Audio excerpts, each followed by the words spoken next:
It's live. Yay.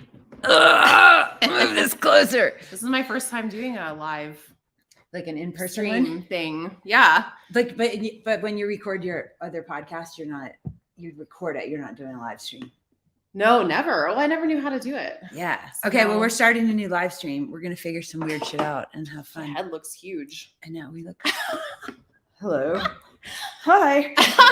This is what I don't like about live stream, I think, is like, all I do is like with FaceTime, with anything. Don't you find that so distracting? Because you're just watching yourself. I know. I don't like looking at myself doing it either. I want to have like a camera, 2 cameras, and then we just can't see, and then have somebody else behind. Pete McCormick style. Exactly. Yeah. Or who's the other one? We'll get there. Lex. This is the first. This is episode 1. I know your wheels are already spinning. Like, I know. Hey, how are we going to do this? Like, how are we going to make a syndicate out of this? Yeah. Where are we going to live? Who's going to produce it? We need Jacob, the producer. Whereas I'm like, let's just let it roll. I know. Let's just let it roll. I want to be that way, but we need, that's why we need the men. Like we love you men. We need your masculine, like structure vibe and the structure energy. Yeah. Cause that's like it's an important thing. Like, and the Quincy Jones things I was just reading or listening to, he was talking about his mentors, and they were talking about like, there's only 12 notes.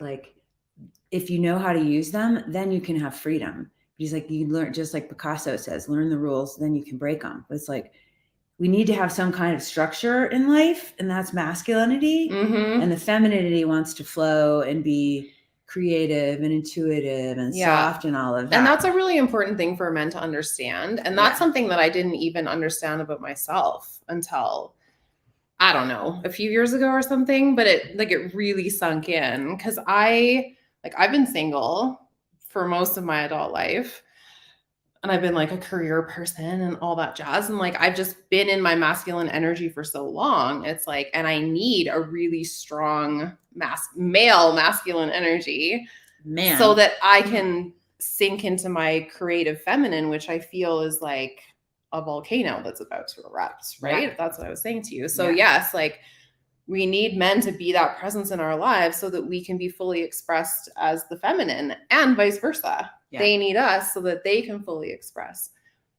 as the masculine. Exactly. And it's that like, and neither of us realize what we're missing out on. We got so caught up in like the minutia and the bullshit, like of like politics in relationship. But it's like, if we can just take care of our own shit and just regard each other deeply as like the divine fucking masculine and the divine feminine, and just do our best to self-regulate and like just take care of our own shit, we could have really beautiful relationships. Yeah. Especially with Bitcoiner men. Like, I feel like the Bitcoiner men are definitely, you guys are the best. We've discussed it at length. We have discussed it at length. Yeah. It's so nice to see the journey that everybody's going on. Like the men in particular too, right? I feel like the women are just, I mean, we're obviously never fully evolved or whatever, but I feel like the women have landed in this space, and the women that are here are really awakened, powerful women, right? And we're calling, it's like, we're bringing you guys into like the black hole, like we're sucking you into, it's like, we're going to show up fully and authentically and powerfully, but spiritually and soft and like all of the things that the feminine is, and fiery, like, and we're calling, that feminine energy is calling in those men to be more rooted in their masculine, right? I think it's really interesting the way the energy is working. It is. And it's discombobulated because of the way the family structure has fallen apart over the last couple hundred years. Because I had no idea. Yeah. Because of the way that we physically live apart, and we've been in this nomadic vibe. Like, I don't want to live where I grew up. I want to live with people in community that I love, but it's like, it's not where physically where I don't like where I grew up. I would never. Same. I know.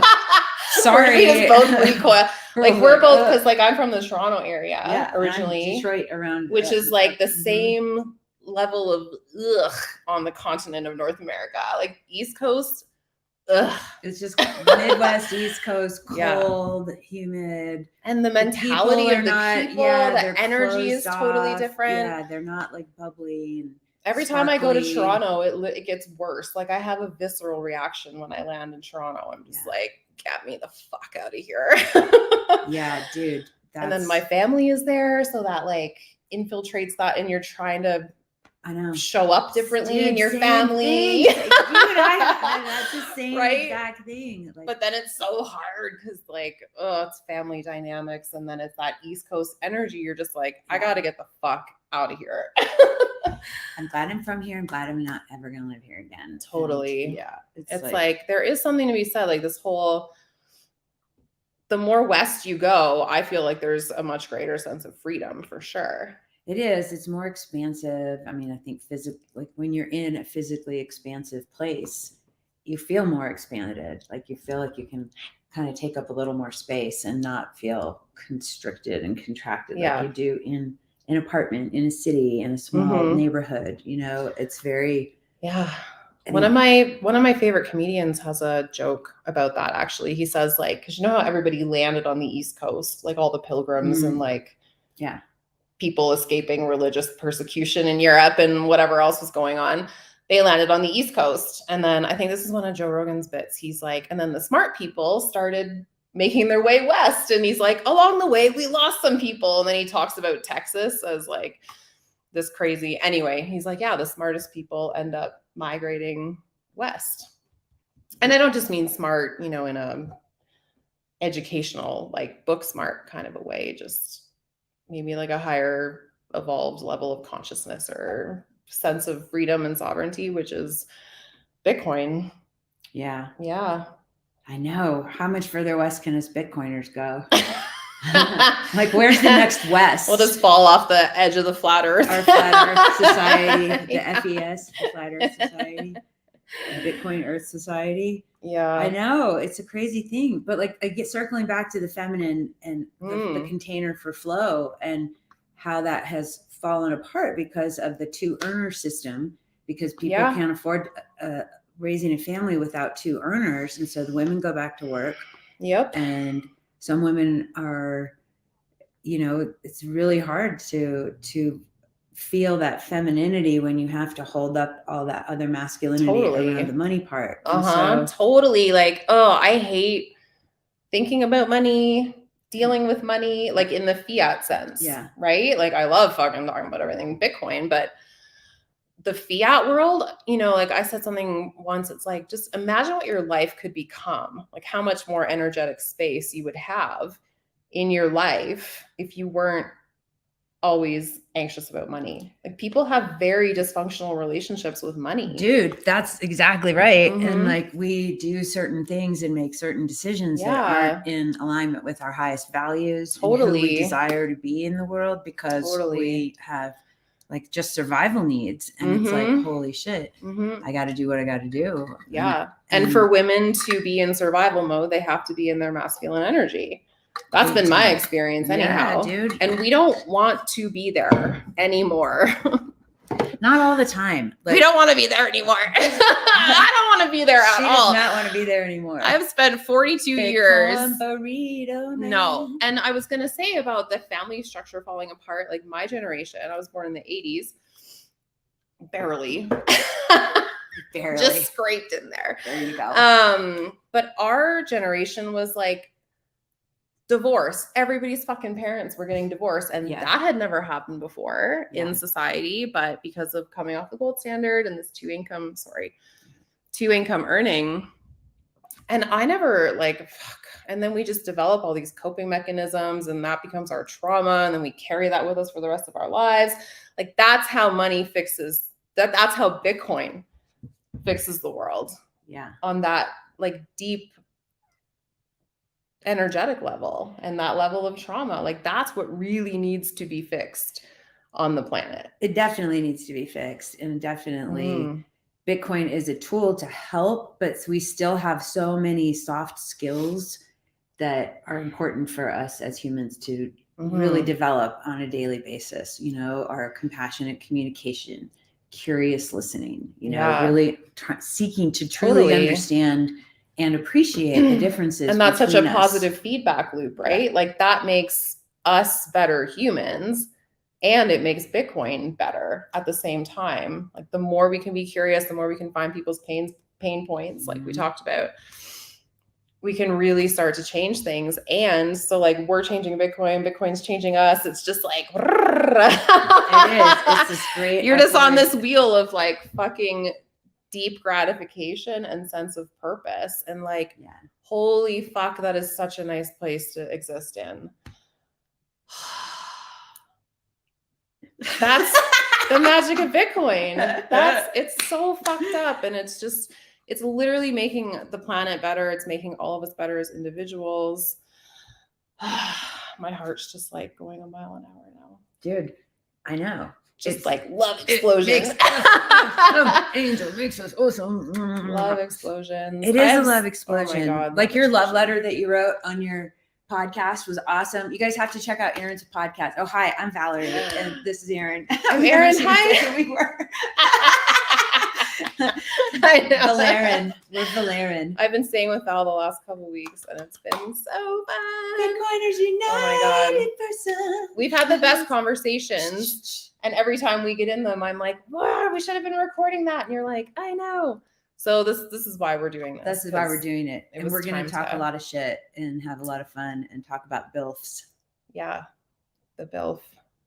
Everybody knows what a BILF. We're going to have a BILF of the week. Yeah. We're just going to sexually objectify some of the men in the Bitcoin and maybe some of the women in the Bitcoin space. No, we are an equal opportunity BILFifier. Yeah. And we want to do like a advice we're gonna do segment, right? Yeah. So I'm 42. Do you mind saying how old you are? I'm 52. Val's 52.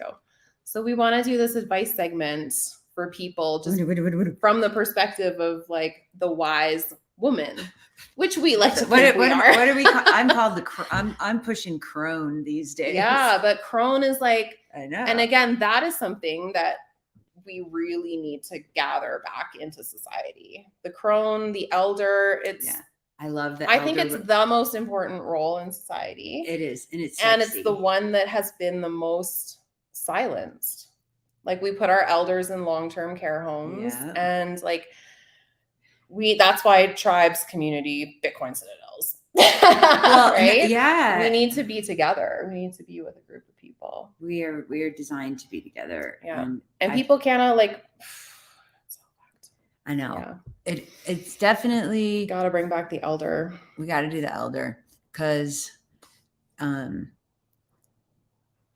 way that we've disassociated ourselves with a lot of it is with really the cycle sad. of life, essentially. Like we've completely disconnected ourselves from the reality of death. And that has caused a lot of fucking problems.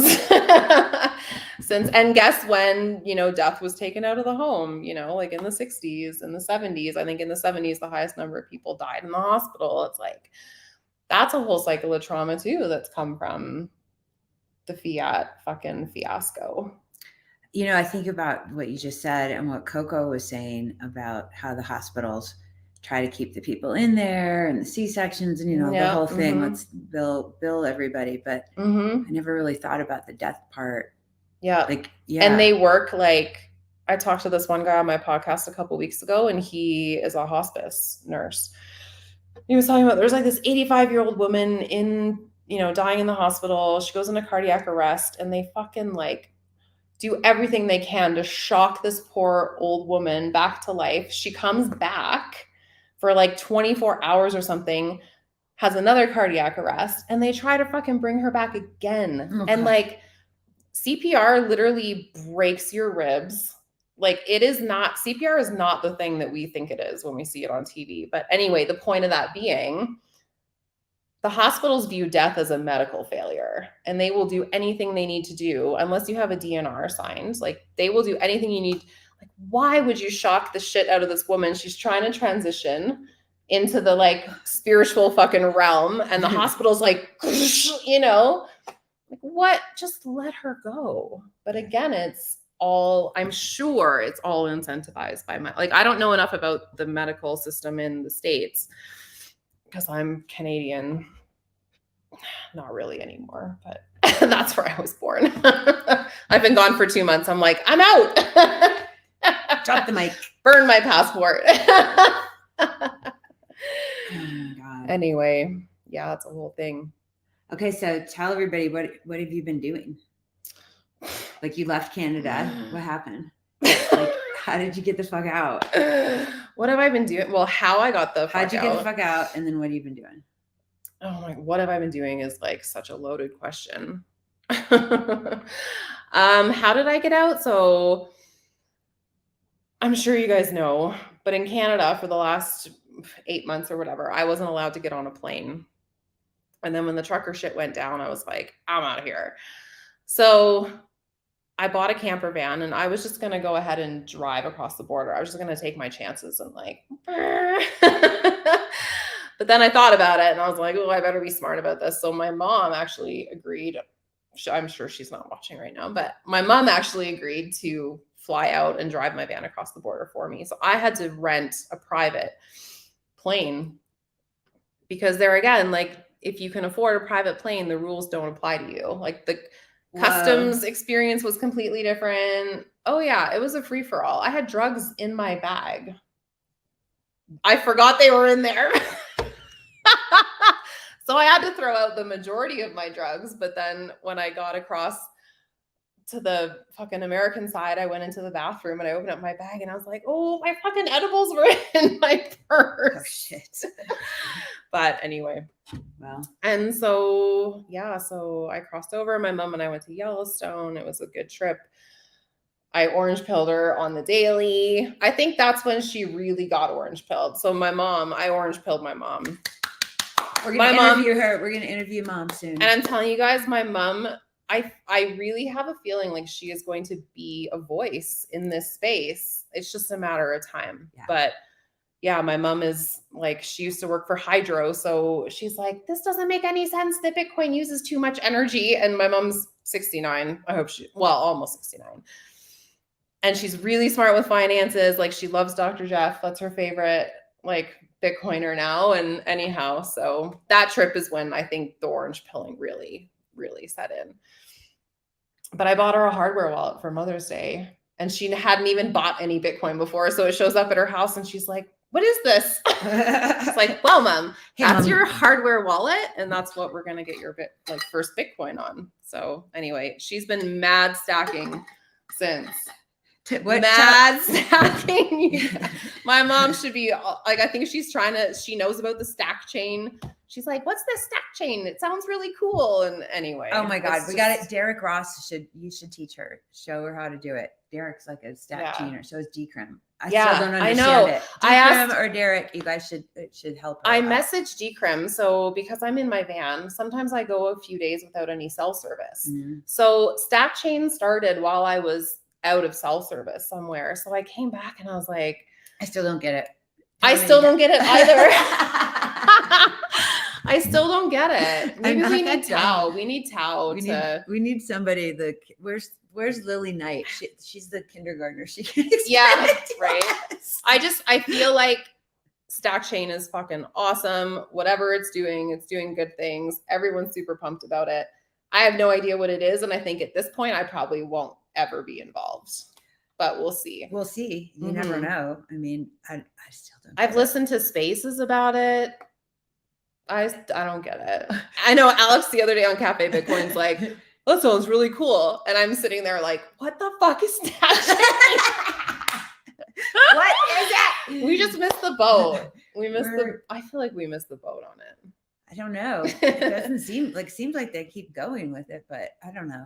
It's a good way to get everybody stacking mad sats. Yeah. So good on whoever created that shit. I don't even know who came up with it. I don't either. I don't know any of this stuff. I'm like, we're just like, la la la, everything is fucking rainbows and unicorns. Yay, Bitcoin. Yeah. Can't keep up with everything. Right? Dude, there's so much to keep up with. It's so amazing. Like all of the education. You guys are you're all amazing. We love you so much. You're all amazing. Every single one of you. We want to give back. This is why we want to do this little show. And this is why we want to do Burning Man too. Bitcoin Burning Man camp. Definitely Bitcoin Burning Man camp. We can't put Bitcoin signs anywhere, but it'll be just, we'll know we'll at least be together. How sick would that be, you guys? I already can picture, I already can feel the experience in my body when I think about going to Bitcoin. We all have to dress up as orange men. We have to have like all of us totally orange men. You know what I was thinking last night? I'm like, I just want to get like a Bitcoin bee like painted across my tits or something and just walk around topless. I think you can do that. I don't know. I know that. But you don't even like wearing Bitcoin like t-shirts and stuff. I don't wear Bitcoin. Will you like advertise it at Burning Man? No. Yeah, we probably shouldn't dox ourselves. I wouldn't do that. Maybe we should wear like Ethereum costumes instead. What would an Ethereum costume be? I don't know. Would it be like a piece of shit? Oh my God. Every time I see a picture of Vitalik, I am more shocked and repulsed. I'm like, there is something wrong with that guy. I don't know. I'm not going to speak to that, but I know that like I'm not interested in weird vibes. A lot of it is weird, and that's where it's like we have to tune into our inner compass. Yeah. And also verify stuff because people claim like, I'm so excited, I'm going to do all this stuff and la, la, la, la. And then it's like, not crickets. Bitcoiners though. We're just over here. Like we know Bitcoin is like the light, the truth, and the way, or whatever the biblical saying is. And we're just going to watch these shitcoins die. And we will pull everyone on board. We love you. Yeah. We will not judge you. But some people are going to get wrecked, as they say, and that's just part of the process, right? Yeah, it's part of the process. It's a stubborn, like in any kind of crisis, I call it a crisis curve. And like, so when people are starting to have some trouble in life, whether it's personally, whether it's financially, whatever it is, spiritually, with their health, it's that little dip right before it starts going up where it's like, you really have a chance to help somebody, but they have to have an awakening because most of us are fucking stubborn and we have to get all the way up into the crisis. And then you have to hit rock bottom. Then when we'll listen is after we're over the fucking crisis and we're all wrecked and we're like, oh, that sucked. I can speak from experience. I've done that so many times. You just have to give it to God. That has been my fucking mantra this week. Like I am just giving everything to God. Yeah. Because there's just no point in me trying to figure my life out.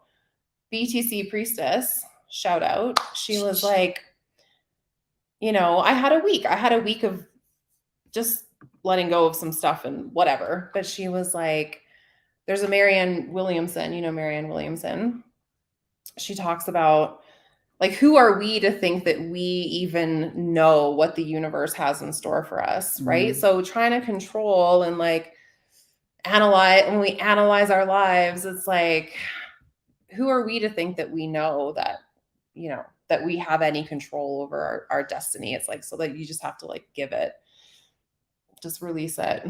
But there is this notion to me, you have to do what feels like you're in alignment, and then you have to release it at the same time. It's not just like release. It's exactly. You have to follow that. You take action. You take ownership of it. Yeah. But I guess you let go of like the neuroses about it, or it's more about taking action. Like I think, at least in my experience, up until the last few years, I would just overthink everything. Yeah. Right. And so that's both the practice. Aries. Like we have the head. We're in our head all the time. It's like my trying to figure our lives out. Like da, da, da, da, da, da, da. Yeah. So there's a difference between that and taking action and letting go. You have to. Exactly. I say this all the time. Like we have to be able to hold multiple truths and exist in multiple truths at the same time. I take ownership of this. I'm taking action, and I'm also just completely releasing what the result of that action might be. Yeah. You give that to God. It's like, and alignment. Yeah. 100%. Yeah. It's a big thing. That's all part of the like, that's the process of becoming an, like elder woman. I don't know what it's like for men. If Tomer, what's it been like? I feel like Tomer would have really good thoughts on this process. Tomer would have good thoughts on it. And I think because we like in our youth, we take so much information into our brains, right? And then it kind of all gets stuck up there. We get kind of neurotic and anxious and, however else it expresses itself. But this process of aging, at least in my experience, is about bringing the knowledge down from the head into the body. And that's where it becomes wisdom. Yeah. That's where it settles. So that's, the practice that you just, whatever. Yeah. Well, I think it's distilling all of the things that we've learned into something that is concrete and not only good for us, then it's when we start taking the responsibility of sharing it. Mm-hmm. And I think that's like, as Bitcoiners, a lot of us are like, holy shit, we were going to start a podcast because I get it. And I want to be a messenger of this stuff to different audiences and different ears, I've wanted to have a podcast for like a decade probably, but it wasn't until Bitcoin and death that I was like, I didn't want to just have a podcast for the sake of having one. Yeah. I need something I'm deeply passionate about. Yeah. And I was talking to you about that last night. Like, I have to be 100% passionate about something or it ain't going to happen. Like, it's got to come from here. And, it can't come from, we talked about this place of money. Like, oh, I have to create this thing so that it makes money. And like, that is the hamster wheel that I am looking forward to getting off of when Bitcoin goes to like $2 million a coin.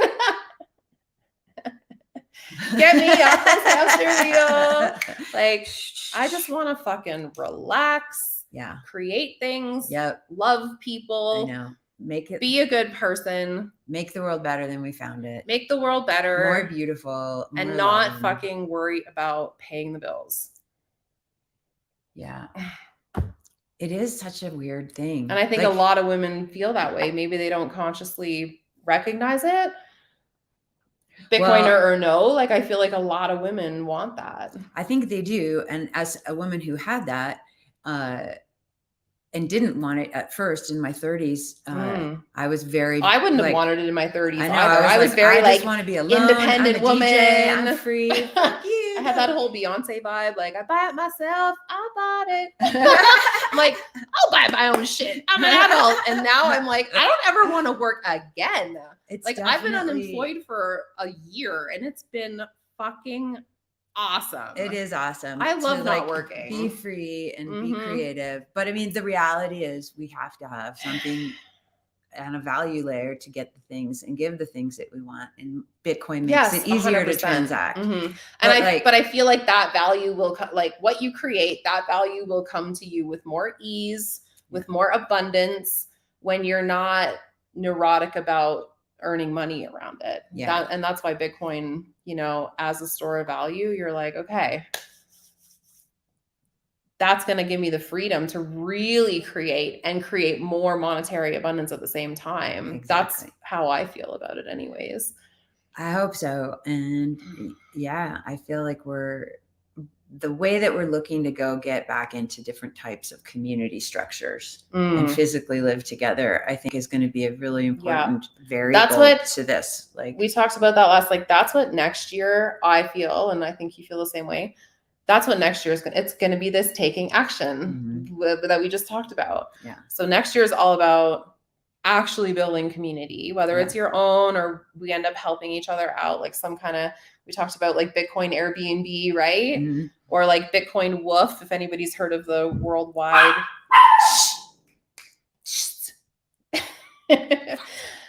Worldwide, like organic farmers, they take volunteers from all over the world, but we'll do that with Bitcoin. So it's going to be about that. And it's going to be about festivals. Absolutely about festivals and road tours and trips and stuff to get each other. I know, right? Yeah. We'll have just John this morning was talking about the Meshtadel. Do you know this? So I just and Jimmy, I heard him mention Meshtadel. So I want to learn a lot more about and that that's and how to definitely plug in with everybody, Oh yeah. Are we going to have a Meshtadel passport where everybody sort of gets to put a fun stamp of like, I visited this, and make it fun? Do you want to tell them what your idea is of like the boat? Do you want to talk about that? Doing the sailing trip? Yeah. So when Bitcoin moons, what do you want to do? I want us all to go get we're going to sell out your first cruise right now. I want at least, ideally we should start with 2 boats, but we can rent catamarans that'll have 10 people each. And And it's really it's fun even if you just have one with Val's 10 gonna of us. actually sail the boat. I'll be the 'Cause captain. she used to do I that. used to be a U.S. Coast Guard charter boat captain and sailing instructor at Michigan course State you and did. Florida State University. And I used to live aboard my sailboat for months and months So and years dope. and years.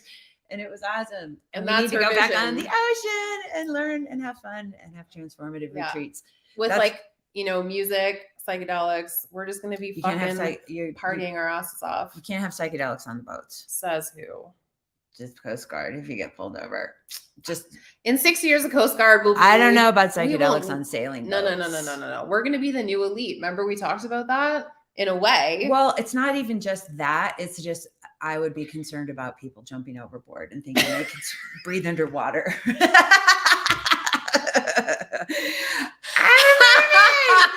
I thought this was that would definitely ruin the vibe of the so fucking weird. cruise. All of a sudden, you have to Really. save someone. That would really put a damper on It would be a things. damper. So we would have to have a watcher or sitter. To Or make sure. okay, how about this? Because I feel like psychedelics need to be involved. So could we like sail to an island and do psychedelics and then get back on the boat sober in the morning? I think there's lots of options. We could give everybody life jackets, and it would be a requirement. well, like It would be a requirement to put your life jacket on before you did any drugs. Like that would be the only rule of like Val's cruise island. Captain Val. Gilligan's Island. Yeah. And you could have Oh all the my God. padlocks. Like you could padlock people into their life jacket so they couldn't, so nobody would drown. That's a lot of work. No, hardly. We could go on eBay and buy 40 life jackets right now. Oh, I mean, they have life jackets on the boats. Because I'm gonna want to do psychedelics, so Oh my God. maybe I'll just do them, but I won't tell you. I That's won't so jump funny. overboard. I'm not that mental about it. I get way more like mellowed out and grounded generally. I would not want to be anywhere near the water. Oh, look. I probably wouldn't want to be on the boat actually. I'm a landlocked sort of an animal. Like I like going on boats, but I had a traumatic experience on a sailboat when I was 11 at summer camp. 11 at summer camp. So ever Okay. since then, the idea of sailing brings me a little bit of anxiety. Oh no. I dated someone who wanted to live on a sailboat, and I was like, because like I love to go for runs, I love to go for bike rides. Like I just feel like I need to be on land. I don't think living on a sailboat would work for me. I don't think so either. Mm-mm. You're too. I'm very like you're earth connected. for super sure. big time. Yeah, I'm not as Yeah. earth connected as you, but Yeah. there's just it's not for everybody. That's Are for you sure. oh no, you're an Aries. I'm You're a not hardcore you're not Aries. a water sign. I'm all fire. Like the Yeah, whole. I'm an freaking Aries thing too. is Aries and So, Sag and all this weird Before shit. we knew each other's birthdays, so you guys should also know Val and I are just hanging out. This is like our second week hanging out in person, and we're in love with each other. Bitcoin- My hands are so cold. I'm Bills, sorry. You're it's- like so it's warm. Bitcoin bilf. It's the bilf when bilfs attack. What was I just talking about? You were talking about bilfs. So does everybody know what a bilf is? Let's see. Are people actually watching? Veronica? live? There's two people watching. Veronica Hi, whoever you Joy? are. I love you. It's probably like Hold on, where are they okay. at? They're at YouTube and two people on Facebook. This is so neat. Do you ever I love get it. like do those bot accounts ever watch live? I've You only, know how you get a bunch of likes on your tweets and then half of them are bots? I never get Does the likes same on my thing tweets. happen here? No.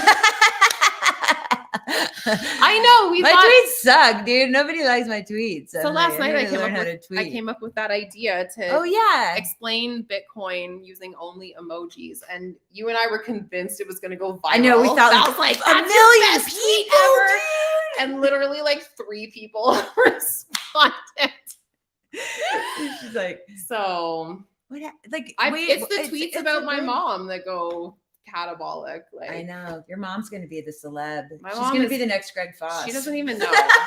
My mom is the Greg Foss. Oh my gosh, she's going to be the next of the Greg female. Foss, dude. Well, Yeah. it's really nice. Like the Canadian Bitcoiners are representing. Like, you Dude. guys are amazing. I love it. Like, I love amazed. all the Canadian Bitcoiners. Like Canada's got the best fucking Bitcoiners. Yeah, I mean, there's some good ones here. Sure, but there's definitely good ones, but like you guys got some great Bitcoiners. yeah, you like when I learned that like You and Tomer BT was Canadian, Sessions, BTC Tomer. Sessions, John Ballas, Greg Foss, yeah, Jeff, Dr. Jeff is Canadian too, isn't he? Jeff Ross. Yeah, I thought he lived here in Denver. there's somebody like him that's Jeff Booth. I'm thinking of Jeff. Is Booth. Jeff Booth? Oh, he's Jeff Canadian Booth is Canadian. Too? Oh my God, dude. Like Canada, and then Canada's on fuego, man. But from then a Bitcoiner perspective. From a Bitcoiners who want to leave perspective. Yeah. Yeah. But you did leave. And but it doesn't matter where you live. I came up with that. I was out for a run yesterday and I was like, something I realized, because there's some things that annoy me about Colorado. And I talk to Americans who are like, oh my God, we can't believe you left Canada. And I'm like, yeah, I know. A lot of people say that to me. But they don't get it. They don't get it. I forget where I was going with that point. What would they get if they knew like what you knew? Oh yeah. So I was like, you know what? The realization I've come to, and again, this sounds obvious, but the grass is not greener anywhere when it's, Canada, Mexico, whatever. Like you're always going to have shit you don't like and shit you do like. Yeah. It doesn't matter. It's so true. But the grass is greener where there are no borders at all. And that's fucking Bitcoin. I like that post you made. I feel so free. I don't give a fuck if I live in Canada or the States or whatever. I mean, the States are outwardly definitely more aligned with where I am as a sovereign individual at this point. Yeah. But like, I have no desire to go back to Canada, but the Bitcoiners up there are fucking holding it down. That's awesome, dude. Yeah. I love all you guys, FYI. I know, me too. You guys are yeah. Thank you. Greg Foss. You're on BILFs. You guys are all on the BILF list. Honestly, Greg Foss, if you're watching this, I've been saying this to people. Some people wake up in the morning and they're like, I need to meditate for 10 minutes so that I feel at my very best. And I'm like, if I get 10 minutes of Greg Foss in the morning, legit, it's like better than any cup of coffee. Like, just gets me so stoked. Fuck yeah. So Greg, stoked. We love you. And everybody loves you, Greg. Like, everyone. It's so funny, dude. Yeah. So you have so many fans. Totes Yeah. and totes. And I love how he's always like, I gotta step down. It's like, no, you don't. Please. Everyone's here for you. Go. So awesome. It is awesome, man. It's this community just completely blows my mind and Yeah. heart and Yeah. soul. And just like Makes me so you're happy. so fucking sexy and smart, and you guys are so cool, and you care about people. You care about yourself. You care about the future for our children and the children's children. It's like it's ridiculous. It's fucking Jedi, bitches. You guys are amazing. It blows my mind we that love you so much. Like you make us who we are. Totally. Like it blows my mind that this community even exists. Yeah. That Bitcoin even exists. And it's one of those things, like no matter how many times I think about it, my mind gets blown every time. Like that feeling of like, holy fuck, can you believe that we have this thing? Dude. I think about that every day. What is it? The Holy Grail. It's like the Holy Grail. It is. I'm not religious, but I feel like it's a very spiritual thing. Yeah. I mean, we've talked about this on and our it's shows love, and with man. each other. Like, it is love. It is the love. There's so much love, and we're all doing this for love. Yeah. All Bitcoiners are doing it for love. Yeah. Ultimately for love.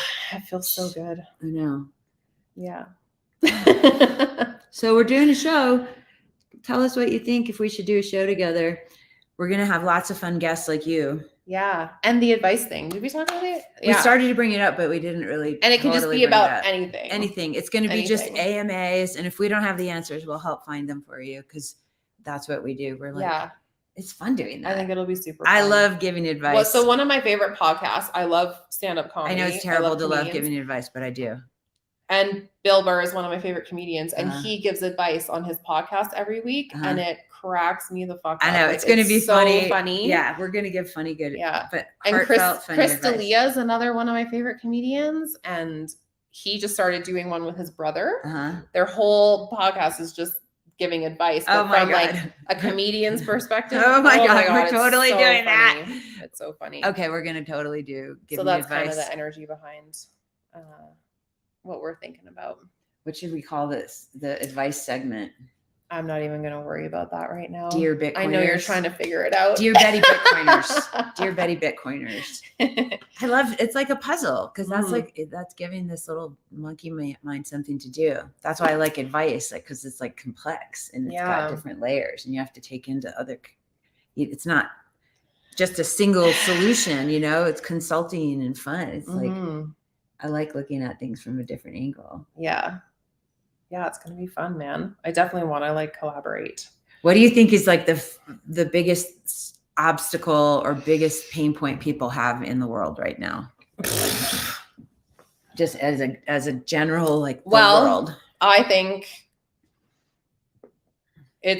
I just think that the sense of empowerment amongst individuals has been completely fucking gutted. So I think that's the obstacle. Like, people just don't have the bandwidth or the ability, the sense of self. Like, they are just void of any sense of having any control over their lives because they are just fucking beat down for whatever reason, right? Maybe they grew up in poverty. Maybe they never got out of the fucking ghetto. Like, maybe they've been to fucking jail. Like, there are people out there that just aren't going to make it. You know, I think that's it. It's that deep trauma that we talk about. And that ultimately is what Bitcoin is going to cleanse, but it's going to take a long time. And we're going to lose some people along the way, but that's how it has to go. You know, that's fucking life, man. That's evolution. But how do you feel about that? What was the question? Like, what do you think is what do you think is the biggest pain point or the biggest obstacle for people? Oh, right now? Oh, God. I would definitely say spiritual dehydration. Yeah, same thing. Like, people are just sucked dry. They're like shells. Yeah, they're not really living out of alignment with their own authentic truth. They don't even know what that means. Yeah, they don't even know what that, you would say that not sentence. Not even knowing what authentic truth means. They'd be like, what the fuck are you talking about? I know. They're like, what do you mean? My like, dad. That's what we're talking about. Yeah. We're slowly waking up, and then it's causing a lot of anger, of course, you know, which is rightly so. We were talking this week. We had some anger things go on this week. I did, and it was just this like. And last week I wasn't angry. I was very tranquilo this week. Yeah, I was a little too fucking calm this week. The anger, man, like just sometimes. But then it blew up in the last 24 hours. But in a good way. In a good way. Which we're not going to talk about. Oh my God. Damn. We're not going to talk about that. Anyway. It was really good. I got to witness. She doesn't know anything. Don't say too much. Anyway, you were angry this week. Tell us more about that energy. Let's get back on the fucking rails here. Let's talk about your anger issues, Val. No, I just like the art of anger is an important thing to learn as a human being, and I think most in particular with the masculine. Would you agree, or do you think women do you think men deal with more anger than women do? I think they have more anger because of testosterone flooding their bodies, and it comes out as anger. And I think that's the work of a lot of men, is that they don't know how to self-regulate. No, it's a difficult one when your hormones are crazy, and if you're triggered and threatened. I have so much empathy for men because me too, man. It cannot be easy. I can't because I'm not wired. I can't imagine having all that testosterone, like then wanting to go protect. How do you guys manage just to do this? Run errands. I know, right?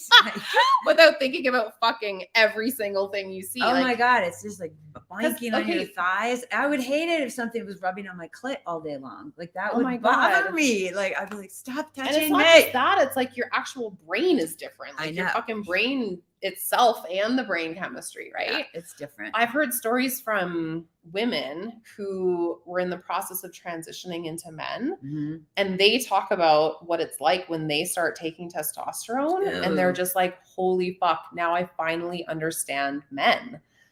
Like, it's a lot to deal with. That would be a cool interview, wouldn't it? Cool. I would love to do an interview that. I'll try to figure out who it was that I was listening to, but that would be an interesting thing. So interesting. Like none of us have that perspective. No. None of us And have that's that what most people perspective say, to right? do both perspectives. Like that's Yeah. an interesting thing to understand. Like Yeah. with empathy. I wonder if I the wonder if, reverse like- were true for the ones that go from male to female.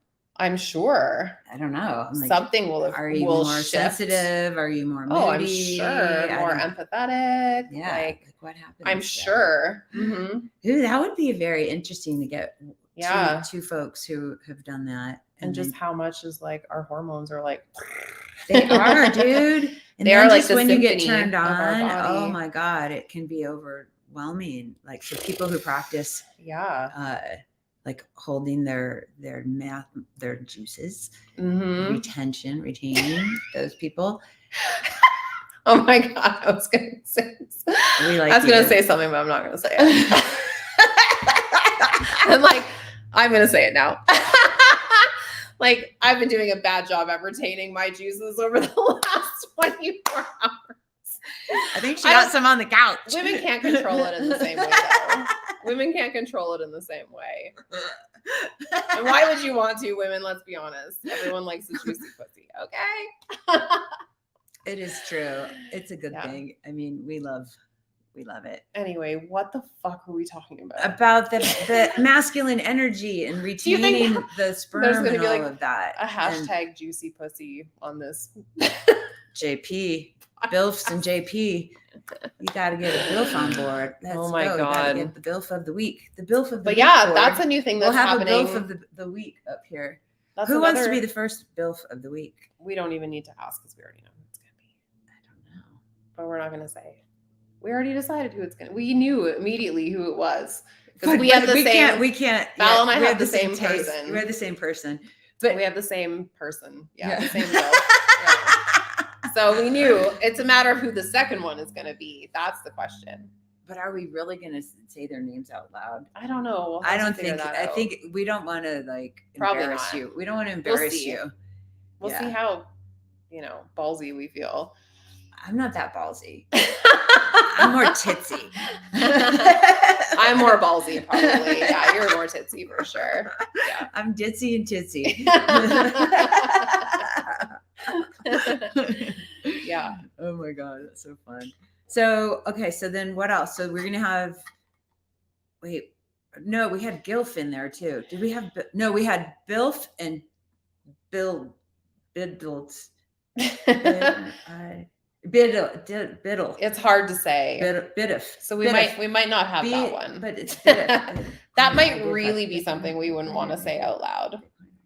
Yeah, but I think we really wouldn't want to say that one out loud. I don't think we would ever say that one out loud. That would not come from a place of like good energy. None of them. I just, it's a fantasy board. It's like fantasy football. It's just funny. It's funny. Yeah, we're just going to start objectifying men the way that women have been objectified for the last. I wouldn't call it objectifying, but we value decided not just we decided depth into our care and attraction towards these people, and we have a lot of different. We decided that men would like to be objectified, so I think they would like to be celebrated. Yeah, and I think men like to be objectified. You do? Mm-hmm. Maybe some. I don't know.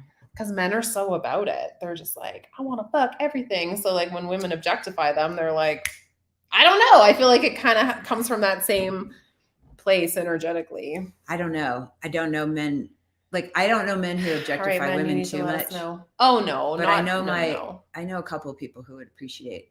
And I don't give a fuck about being objectified either, by the way. And I think that's kind of the point, right? Like if someone objectified me, I'd be like, okay, cool.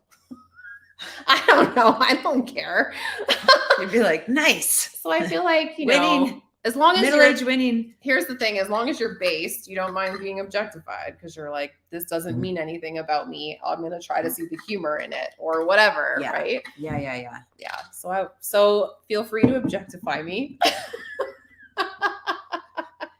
Find her at Erin Crawford 41. I'm just kidding. I don't want to be objectified. She just wants to be spanked. Yeah. Mm-hmm. I can't open up that can of worms on the air. Don't get me started. Don't get me started.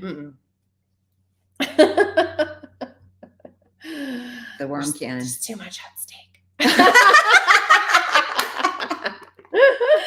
You know what it's like. Saw it last night. Dude. Yeah, that's true. It was a lot. It's on tape. We videotaped it. It was really kind of fun. Mm-hmm. But you missed the best parts, remember? Because you were like, I should be videotaping this. I'm like, yeah. Does not anybody say anything? Veronica said it's 11:11 in California. Fuck yeah! Oh yeah, California. California. I love California. Me too, dude. Oh my gosh. But I am interested to see what has happened to them since the pandemic. I hear it's, everyone's leaving there. People are like, it fucking sucks here now, but it's still California. Yeah, it's still California. And I don't know, V, if you're listening, like LA is just really fucked up, right?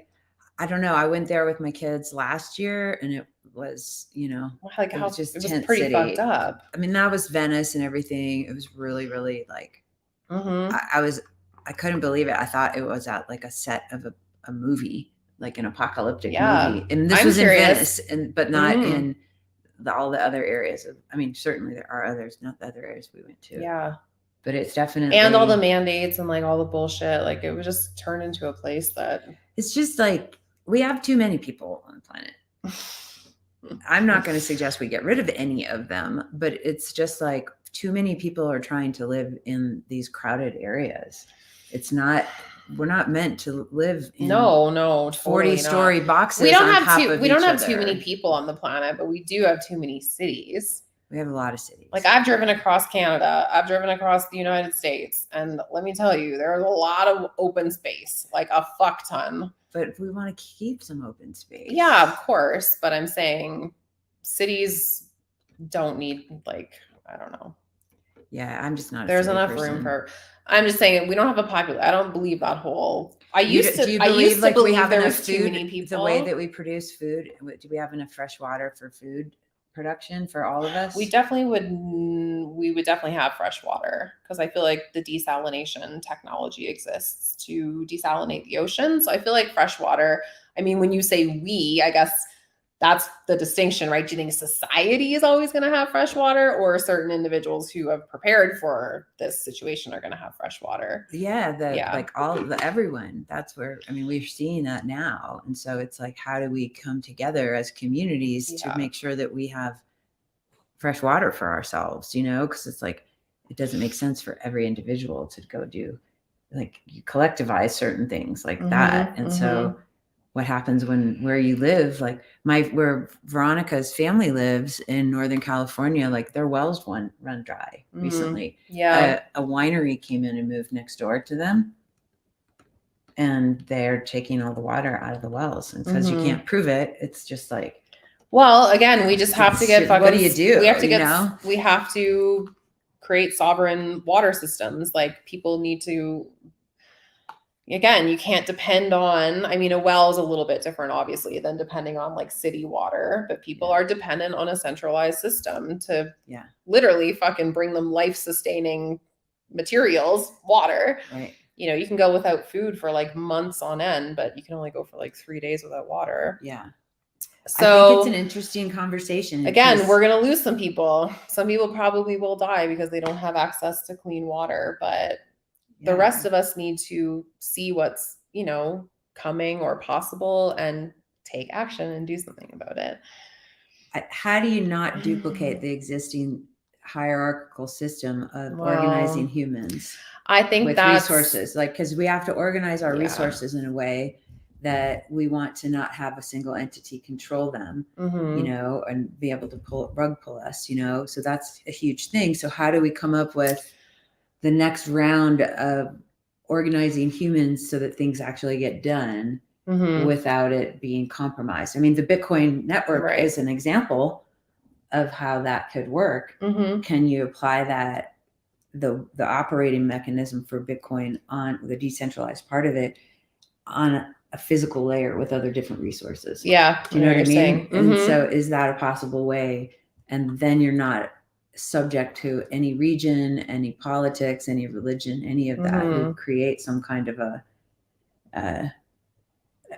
a parallel code, if you will, Yeah, I know what you mean. you Like know? a fucking code of conduct based on the principles of Bitcoin. But using math somehow. Yeah. But it's like, how do you do that so there's consistency? Because you have inconsistency. Maybe we have to microchip everyone.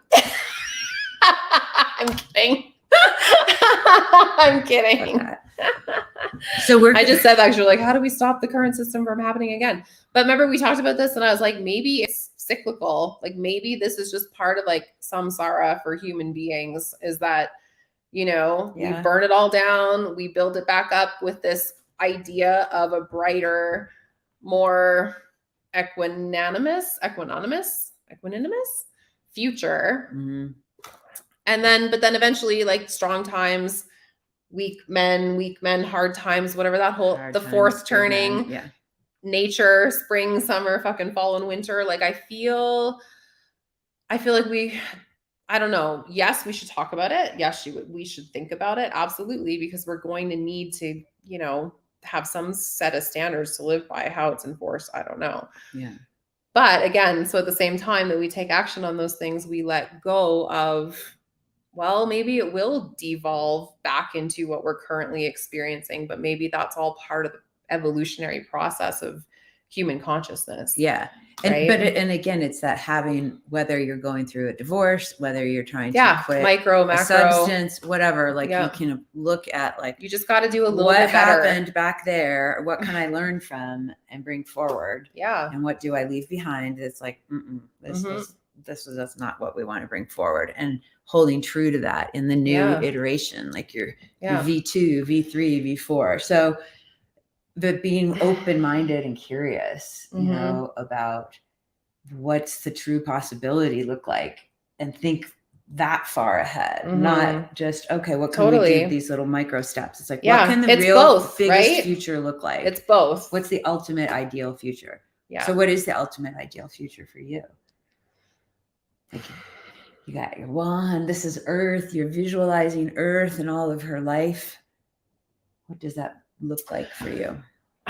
I don't know. Like, for me, it feels like arriving at death and just being like, fuck yes, I'm ready for whatever is next. Like, that's the kind of energy and alignment that I want to live my life in. Like, I want to, whatever. But like, what does a Bitcoin world look like in 200 years? Or what does a perfect world look like? I don't know. Just what's Erin's world, Wayne's world. I haven't really thought about it I just know it's going to be better under a Bitcoin. I just know it will be better, right? Like, I think we've all had that idea of utopia, everyone living in community. It's all peace and love and creativity, and like the men are out hunting, and, but then there's this cool juxtaposition with technology. So it's like, it is like, as a yogi person, we've been thinking about this utopia for decades, right? People at Woodstock, for thousands of years. Woodstock people were thinking, and again, it's like, that's part of the human condition, I think, to envision a better future, whatever that means, and then living your life in a way, but maybe not having I don't have a super clear vision of it. I just know it will be better. And so how does Bitcoin make it better for us? What's a couple of things for people who are listening who might not know Bitcoin? Like, how could Bitcoin be a tool and a catalyst for certain conditions? Because money is energy. Mm-hmm. You literally trade your life force energy to obtain money, right? Like, we literally give our lives to obtain money. Mm-hmm. And the money we currently obtain, fiat money, is being devalued day after day after day. Mm-hmm. So essentially, you're being told in a roundabout sort of a way that your life is worth less every day of your life. So we wonder why people are like all fucked up, Yeah. And when you're living paycheck to paycheck, survival instinct, like so many people are, you don't have the ability or the energy or like the level of consciousness that you need to sit around and think about, how am I taking care of my own shit? What's my trauma? How do I be a better person in the world? What's the future going to look like? Like, you don't have the even the ability to do that. Well, it's Maslow's hierarchy of needs. So if you're in survival mode, and you can't self-actualize. Exactly. Exactly. You can't evolve and expand. And yeah, and it is purposefully implemented that way right now. to disempower everybody. In my opinion, there are powers that be 100%. that want you to have no power, and they want you to think you have just enough power to think you have power. You have just enough power not to kill yourself, basically. That's the point that the government wants to bring people Well, because the more you have people who are, well, this is what I don't understand about our particular government, but like, I would want the healthiest population and the most educated population as possible, so that they could contribute to the betterment of the whole, which is the nation state. And so why don't people understand that like healthy, intelligent citizens can exponentially, because people don't know, the general public don't know what it and knows like to feel healthy yeah, on any level, yeah, right? Everyone's obese and sick and fucking pharmaceutical out. There's so much inflamed, like and it's ridiculous. Numbing and speeding up, like the people who are on pharmaceuticals that so their you doctors cannot just give you don't them, even you don't get a chance to even try to self-regulate. You don't have a frame of reference for healthy, because when you're young, these people put you on drugs and you think you need them, and you do not. And so I'm not a doctor, I don't want to say you do not, but you may not. Money. and fiat money. Exactly. Fiat money. And they make money on your month after month prescription. They don't make money on you being healthy. So we need a good money. Yeah. Like Bitcoin, that does not devalue over time. In fact, it will do the opposite. It will appreciate in value over time. Why? So that means tell the people why. Well, because it has a limited supply. How many? 21 million. 2121. Let's go. Tomorrow is Bitcoin Infinity Day. I don't really know what that means, but I'm excited for it. It's going to be great. I wasn't in Bitcoin at this time last year yet still. Well, but very, very close. So it's with Newt, on everything divided by 21 million. Yeah. So it's infinity. So yeah. Get it. Yeah. Well, I had to ask. I'm like, okay, I get the 21, but why the 8? And Val's like, because I'm like, the infinity sign.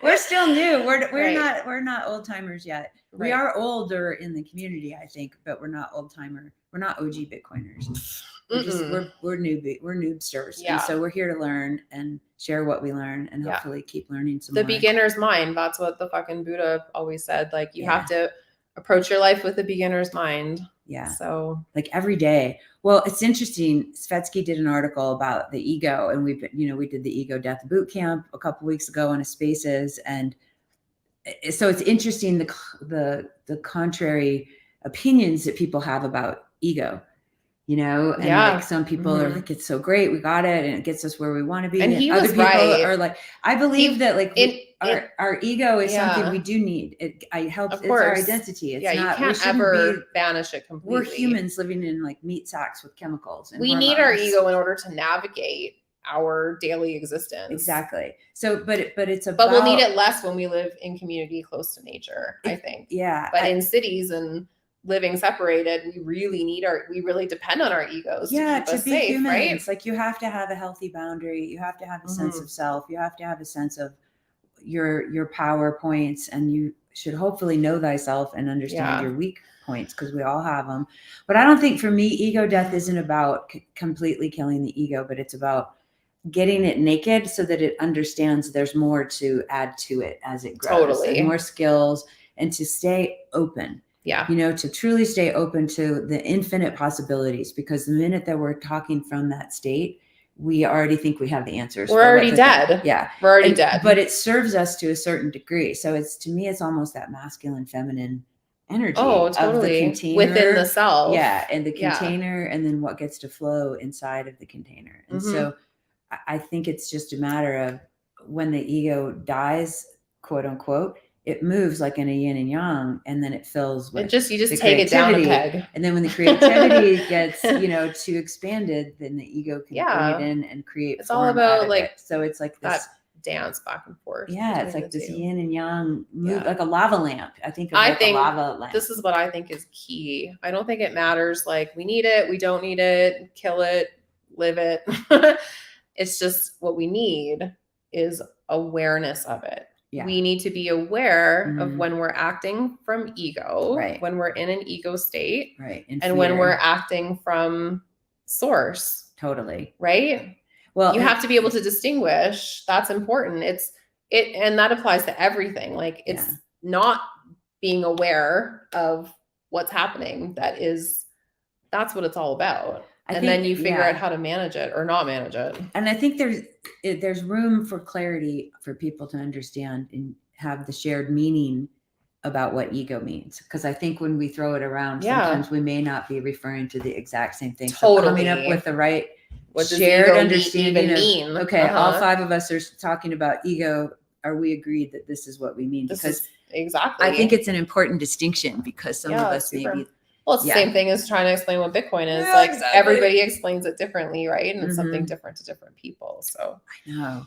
Yeah. I love the way that you were explaining just again about the Bitcoin and time, and it's a store of energy. Like money is a store of your time and energy. And so, it literally represents the time of your life, which is the most precious asset. Yeah. Bitcoin is actually the second most precious asset. The number one is your time as a human being, because that shit is finite and there's no escaping that truth. Okay, so check this out. Let's see how this analogy goes, because we're kind of playing. We need to like use that truth to empower us. That's the difference. People use that truth and they go into this fear space about it. Yeah. They're fearful of it and their life contracts around that fear of death. We need to go into the love and find that expansive place that death brings you. Like death brings you the ability to expand. I got it. Okay, check it out. Your time units. Like, so what if instead of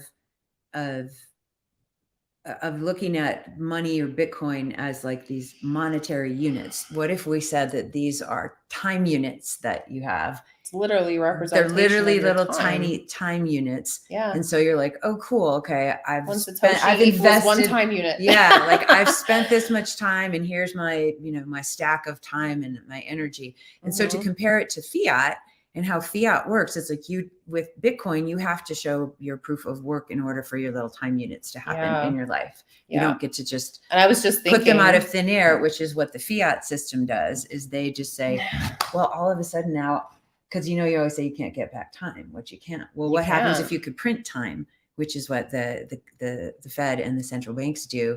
But then what that does is it makes your time less valuable that you just stored. And that because they can go give their time away to different friends and say, here, you get this extra time. So, and the reason that inflation is happening is because we're paying the price for their horrendous spending monetary policy. Oh my God. It's like, just embarrassing. Are they retarded or are they nefarious? Right? Remember that's what we said yesterday. It was either you're totally evil or totally you're just evil, so stupid, or it's beyond measure. 100%. And I'm retarded. like, what if it's both?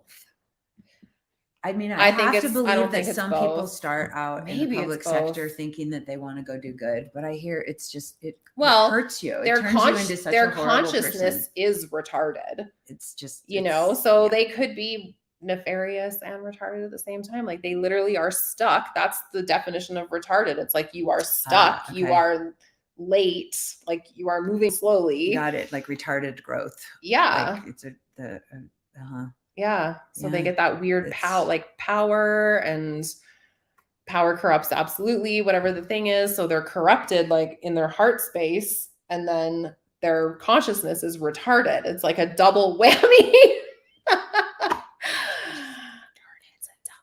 It's okay to say retarded. I'm not, like we need to relax around words a little bit. I think, listen, I have a couple favorite words that I want to say out loud a lot, but I don't because and that's my favorite word. I know. Yeah. I love fucking douchebag. Yeah. But you guys, like, I'm not saying the word retarded from a place of like calling a mentally disabled person retarded. Like that's not the energy. You know what I mean? Yeah. I think we can all agree that our leaders are retarded in some they're sense firing of on less the word. cylinders, that's for sure. Yeah. And in the love department and in the intelligence and Joe department. Biden's brain is literally melting in front of us. I mean, So honestly, he actually is becoming he is retarded in real time. That dude is a threat. I swear, he needs to be He is a vulnerable. Talk about vulnerability. He needs to go retire A and single chill point out. of failure. Goodbye. Like, I love you. Goodbye. Joe Biden. God bless you. You're hurting our country right now. Please put this old man into a long-term care facility. Get him lovely Padded walls nurses and all that, and just let him stay safe. Let's let him die in peace. Like, why are we doing this to him? I feel like it's who's doing that to him. There's Oh puppets. my Like, he's the God. puppet of somebody. But you know like, what's who so are the puppet you know what's so masters? good about it though is that it just exposes clown world so blatantly. Yeah. Like, even for the people that are at home and they only ever watch mainstream media, even those people that only ever tune into CNN Mhm. and they're just totally fucking brainwashed, they have got to be watching those Joe Biden videos and being like, what the fuck is wrong with this guy? So he's the perfect president at the same time as being complete garbage. You know, but that's what we need right now in order for people the normies to realize maybe this guy shouldn't be in charge of our shit. Right? Maybe no one should be in charge of our shit. Maybe there's an idea. Maybe we should be in charge of our own shit. I like math. I want to go agree to math formulas and say, this is the community that I like because they have these things. And then there's something mathematically that integrates it into how we operate in our operating system as humanity. And just be like, well, these are the agreements that we said yes to. I feel like that's a so much easier. conversation on psychedelics at Burning Man that I feel could actually get sorted out. Well, like, what if we did like some kind of like a think tank? Kind of a think tank, but like this like list of like coming together 1,000 questions. Meeting a meshtadel of the minds. Yeah, but think about like dating apps and algorithms, and I don't know how they work, but this is how I would want to see They don't work at all, I don't think. Well, but let's make one that works. But you can match people it's up. It's a total clusterfuck. What if they take 1,000 question questionnaire about like how they want to live, what's their lifestyle, whatever. And then we matched each other up and had these are the meshtadels that are going to work for your personality type and your thing and how you want to be. But then on top of that, after you get matched with like all these, you know, like-hearted, cool people that will resonate with you and build community, then I think that's really exciting. And then you figure out what's the governance layer that is easily understandable and clear, and you opt into that. And the governance layer is built based on those questions because that's how you want to live. Some people are like,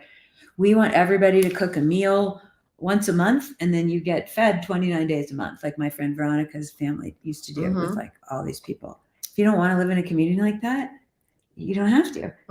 Just don't check that box or don't whatever, you know. And I feel like that'll happen. That'll be so fun. I want to have a community matchmaking service. Oh my God. We were talking last Wouldn't that be fucking awesome? We were talking last night about how many weddings, Bitcoin weddings, and Bitcoin babies are going to be over the next 5 years. Like, Bitcoin babies. What is up with the Bitcoin babies? Oh my God. It's completely like just turned. I know. I'm on my way to a Bitcoin wedding in a couple hours. And so I get to go play just a couple tunes. Super mellow, extra mellow. It's going to be so many fun. I'm so excited. So much fun stuff coming up in the community from all different areas. I know. Oh, and you guys, we got to talk about Hodlonaut and raising money for the defense fund Okay, so you know way more about that than me. So if people basically don't know there's somebody who is suing Hodlonaut for calling this person out and telling them that they're not Satoshi, which Craig. Yeah. Oh God. That's but anyways, they have to go to court and spend all this money. And so they're trying to get $2 million for legal fees. So if you can go look up Hodlonaut on Twitter, I should put a thing in here, huh? It's the same. Pete McCormick just went through the same. Which is it's such a distraction, and it's meant to. It's just stupid. It is the stupidest shit ever. And so I think people shouldn't have to pay money to defend themselves in no a court of ridiculousness. court of stupid. Mm-hmm. Okay, I'm gonna look up what is the thing because we want to know. When is he going? Is there a court date set? Yeah, it's like it starts like the 19th. Oh, look, we're on Of TV. September. Oh, I think so. Look, that's us. Sis is going to change the world. Hell yeah, we are. Okay, so Hodla Nut is somewhere. I'm trying to find the Hodla Nut in one of my. Type it into Here we go. search. Bitcoiners rock hard. Okay. Yeah, this one here. Someone just donated. Here we go to Hodla Nut. Okay, hold on. Hodlo Nut. I'm gonna put your thing in here. Oh, she's putting in the handle. HODLONUT. Okay, go there. Okay, go to @Hodlanut and go follow him or her. And then there's links there. You can go to defendingbtc.com. Hold on. This is so cool, right? That we can just do this here while. Yeah, man, you know way more about this than I do. That's for sure. Okay, you're the tech expert in the group. Go to show up. Go to defendingbtc.com and you can go make a donation. And yeah, we are all Hodlanot, and you can help us take down the man because fuck that. Take down liars. So it says on September 12th in Oslo, Norway, Hodlanot will take the stand to defend his allegations that Craig Wright is not Satoshi.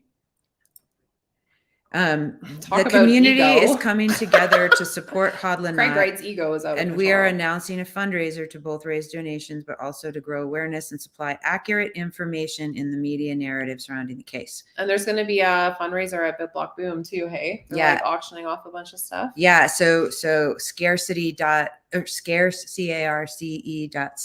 is going to be doing an auction of a bunch of different stuff. Yeah, and people are donating art.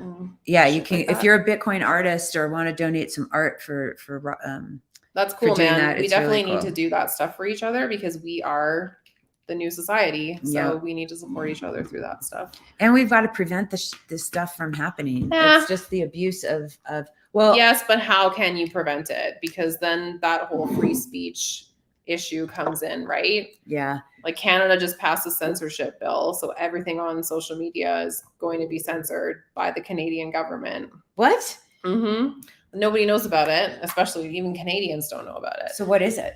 But my point is like we're always going to have to come together to defend our people, but you can't stop that shit from happening because then you get into the whole, Twitter needs to be a platform for free speech, right? People. It's all about how it should be. But here's the thing. You have to be able to handle the shit talk without lashing back. Like you have to not be attached to what other people say about you on Twitter. Right? Like that's how those men got involved in that whole situation. It's not a matter of who's right or wrong, but it's this back and forth fucking struggle, tug of war of the egos, right? And that's how they get themselves into these fucking situations. So those situations will probably never end, but we need to figure out how to self-regulate and manage our ego. Yeah. In those situations so that we don't have to raise funds and defend. Like there's nothing about yourself that you ever have to defend. If you're speaking your truth, and I don't like that phrase, your truth, but if you are speaking your truth, you have nothing to defend. Why don't you like that phrase, your truth? I don't know. I just feel like it's been overused in a lot of different ways. But does it like to normalize mental illness in society? I think this whole idea of like, you have to live your truth. And everyone's like, oh, okay. So my 8-year-old, I'm going to put them on hormone blockers and let them transition into a male because your truth. That's their, someone else. That's my child's truth. I'm just saying, I feel like that phrase has been corrupted. Because of the last few years, like this whole, like your truth. I haven't been like, it gives me like woke vibes in a weird way. So I just try to stay away from using like the misinformation. Like I fucking hate that word because it makes no sense. There is no such thing as all information is information. Like there is no such thing as misinformation.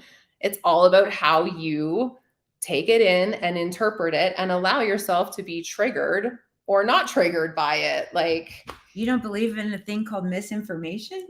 Mm-mm. What about disinformation? No, I don't believe in that either. Because we're all having our own unique experiences, right? As individuals. Forget about the centralized nature of our news media and all that kind of shit. But we all have our own unique filters of our childhood, our trauma, the way that, like, so there is no, because the information that I give, you can't call it disinformation because it's my information that's run through all my filters. Well, but what about, for example, chemical companies? I'm saying we can have the situation of disinformation. I just don't think disinformation is the proper word, because information is like science. It's like this open-ended, like information just is.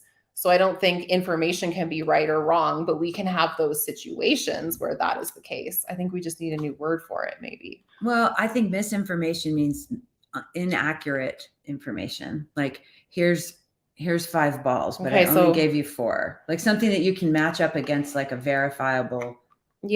No, to me, disinformation is it's sharing the misinformation on purpose with malice. I think we spend too much time focused on what the word actually means as opposed to like what the energetics of the situation is. Right? I don't know. I just feel like we're so caught up in we're mincing call words, things. That's we get lost in but we noise. Were just saying that's that noise, about right? the ego, like knowing, like, are we all defining this thing as the same thing? Because when we're tossing that word around, 5 people might not be having the same meaning, and so it is important to take some time to clarify it, especially as messengers, like we are. Taking, like, it's just super fun doing these things, but it also is like, I don't want to spread the wrong, incorrect information and lead someone on the wrong path. But it's up to people to lead themselves and to be able to disseminate what information resonates with them and what doesn't. It's not up to you or anybody to make sure they're not misinforming. So I think it's our responsibility to take in whatever information we hear, right or wrong, truthful or not, and apply it against our own value system and how we see the world. And we decide for ourselves whether something is misinformation or disinformation. I don't think you can give that responsibility to society. No. That's you're 1,000% right. I do not want the Ministry of Information or any of that bullshit. Right. So that's scary. That's 1984 right there. And no, hell no. But it is up to all of us. But would you agree that, like, there are people out there that tell lies on purpose for their own financial gain? Like misinformation, or disinformation, but that's lies. Like, I think there's a difference between misinformation and lies. What about disinformation? Same thing. Mis or dis, same category. Same. I guess I interpret disinformation with intent. I think information is neutral. To me, information is neutral. It's the meaning that I apply to that information that makes it either truthful or not truthful, right? And I think as individuals, we need to have the ability to disseminate everything that comes at us. I don't think it's up to anybody to censor or not say something because of how other people might receive it. Yes, I absolutely agree that people tell lies but I think lies and what you interpret as misinformation are 2 different things. They can be in the same instance together for sure, but I think there's like a distinction between the 2 of them. Anyway, it's a spectrum. Well, it's a spectrum, I guess. But I think this is an interesting conversation. Because we're trying to understand how to be effective sovereign individuals and how to communicate effectively in a way that doesn't trigger, we have to be able to handle other people's truths. That is the number 1 secret to communication. And we have to allow and not take it personally. Like Don Miguel Ruiz, The 4 Agreements. If you haven't read that book, you must. Put down the Bitcoin Standard and pick up The 4 Agreements. I have the 4 Agreements deck. It's 5 agreements. Don't take anything personally and don't make assumptions. Those are the 2 best. And do your best. And be impeccable with your word. That way it won't matter if something's misinformation or whatever. It's just like, we need to be responsible for our own shit. And we need to understand ourselves and our own unique truth. Totally. And it's a whole journey. It's a whole process, right? It is. Well, because as young people, we're taught to like go do this thing in the system, whatever this thing is, that's your career, that's your purpose. But nobody ever asked you, what's your soul's purpose? Lights you up with orgasmic fire energy? I definitely never had those conversations. Nobody to talk to me about that either. I never got asked what I wanted for dinner, let alone. You can go do this. I was the first person that went to college in my whole family. And no, I had no mentors or no anybody to speak with that was in my whole family about the college experience and educational experience. And so it was just like, okay, I guess what did you think about it? Did you love it? Did you have the best time? I bartended. Were you a maniac in college?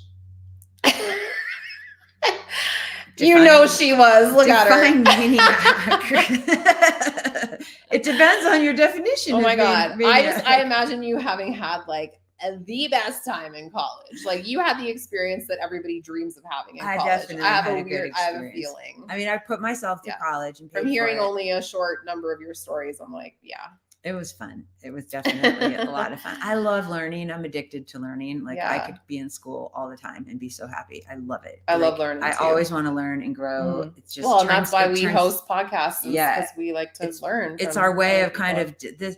It's like we learn about something and we want to distill it and chat it out. You know, there's nothing that fills me up more. Well, it's up there. Except that other guy. Than good conversation. Like conversation that literally makes you high. Like when you come up a podcast where you feel high afterwards. We're sapiosexuals. Like, more conversation. We can call it the sapiosexual podcast. Maybe. We'll figure it out. We don't know what we're going to do. If you have any fun names for us for this podcast. And so, so this is an interesting part too with giving the advice show. So here's how I'm thinking we do something if people call in. Advice is telling someone else what to do. I need to get a snack. Will you keep talking while I'm gone? Yeah. Is that going to throw off the juju? Well, no, because I want you to dissect it with me. I'll be listening. I know exactly what I'm going to get. Okay, cool. I bet you guys can't wait to see what my snack is. Snack time. My stomach is literally rumbling. Oh my God. But okay, so advice is telling somebody what to do, like your opinion based on whether you have frameworks, models, idea, reference points, data points, whatever, like you're telling people what to do. But being like more of a Gestalt listener, it's from my understanding is you. I'm going to eat a banana live on camera. Wow. This should get us some dip it in, get us some reviews out there. I didn't know it was going to be that kind of show. This should be a segment on our show. Eat a banana. Snack, like the snack time. Oh, I like snack time. Yeah. I feel like a kid with graham crackers. I fucking love peanut butter. So basically any way I can get peanut butter into my body, I use. Peanut butter is a good way. Now she has a banana and peanut butter in her body. Banana's the vehicle. Oh my God. What were you talking about? Advice. We're talking about sex advice. Well, we're talking about any advice. Oh, well. But now I'm not going to pretend to like give this banana a blowjob. That's not how I roll. She's like, I'm going to pretend it's cunnilingus. So good. It's very good. When I was a kid, I hated bananas. Really? Mm-hmm. I think I've always liked bananas. I remember being a kid. Did you have Baby Alive, that doll that you fed? We had this baby. I had My Little Ponies. Okay. I was never into like dolls. We had dolls like this. It was called Baby Alive and it pooped. And so you put basically, it just had a tube and you fed it in its mouth and then it would go down and then it would come out its butt. That is fucking gross. That is fiat as fuck right there. Like, that is bullshit. Awesome, dude. I love Baby Alive. Then you become a mom in real life and you're like, why did I spend so much time wiping that doll's ass? Dude, fuck. I know. Well, but the funny part was it was the food and it didn't actually have poop on it. And so us kids would laugh and we would eat the baby food and it tasted like bananas. Like, cause it was like banana mushy. It was powdered baby food. I'm getting turned off. A little water. I'm getting turned off listening to this. I'm not trying to turn you on. What is that what you thought this was too? Slut. Bitcoin I slut. kind of want to stop eating this banana now. Okay, well. I'm definitely not a Bitcoin slut. I'm not a Bitcoin slut either. Mm-mm. Well, I did have sex with somebody at a Bitcoin conference. 2022? Just in a couple Miami? months ago. Yeah. It was the first time I've had sex in like 2.5 years. And What? Was yeah. this a Bitcoiner? It was a Bitcoiner, but not anybody I'm in touch with. Do I know who it Because is? he's like super undercover, partial Bitcoiner. And I was like, I don't like you because you're not. Okay, so since he's anonymous, what was it like? Awesome. Oh my God. It was Do you really want to have fun. sex with him again? No, I don't. No. Really? Mm-mm. What if you came across, you like just happened to be in the same room together? Like, was it good enough that you would want to do it again? It depends. Depends on what? I don't know. It depends on. Yeah, I don't know. The juju in their space. Yeah, I would have to just feel it out again because I just honestly you just gotta don't feel know. it. If I don't, I just because like right now it's like right. They're not the droids you're looking for. Right.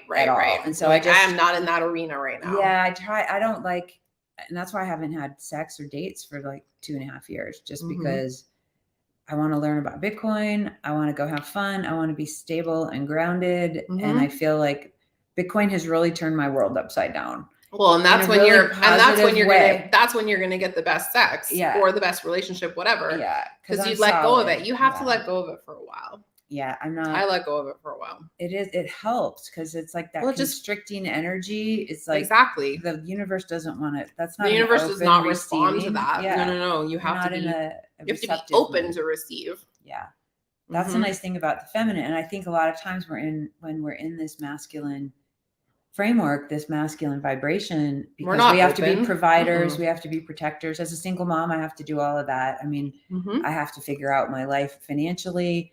My ex-husband used to take care of everything. And because I was like, well, I'll quit my DJ career and have kids, but I don't want to have to like be the working mom like my mom was, because she was a mess. And we made an agreement for our family, like, yeah, and you're like, it totally fucked me up, and I don't want to fuck my kids up. Oh my God, it's both though, because there's a double-edged sword, and I think that there's a way to do both without going overboard, being too out of balance with your femininity. You know what it is? Community. It is. You need community, other women, other humans to care for your children, or like take that responsibility, help support you. Yeah.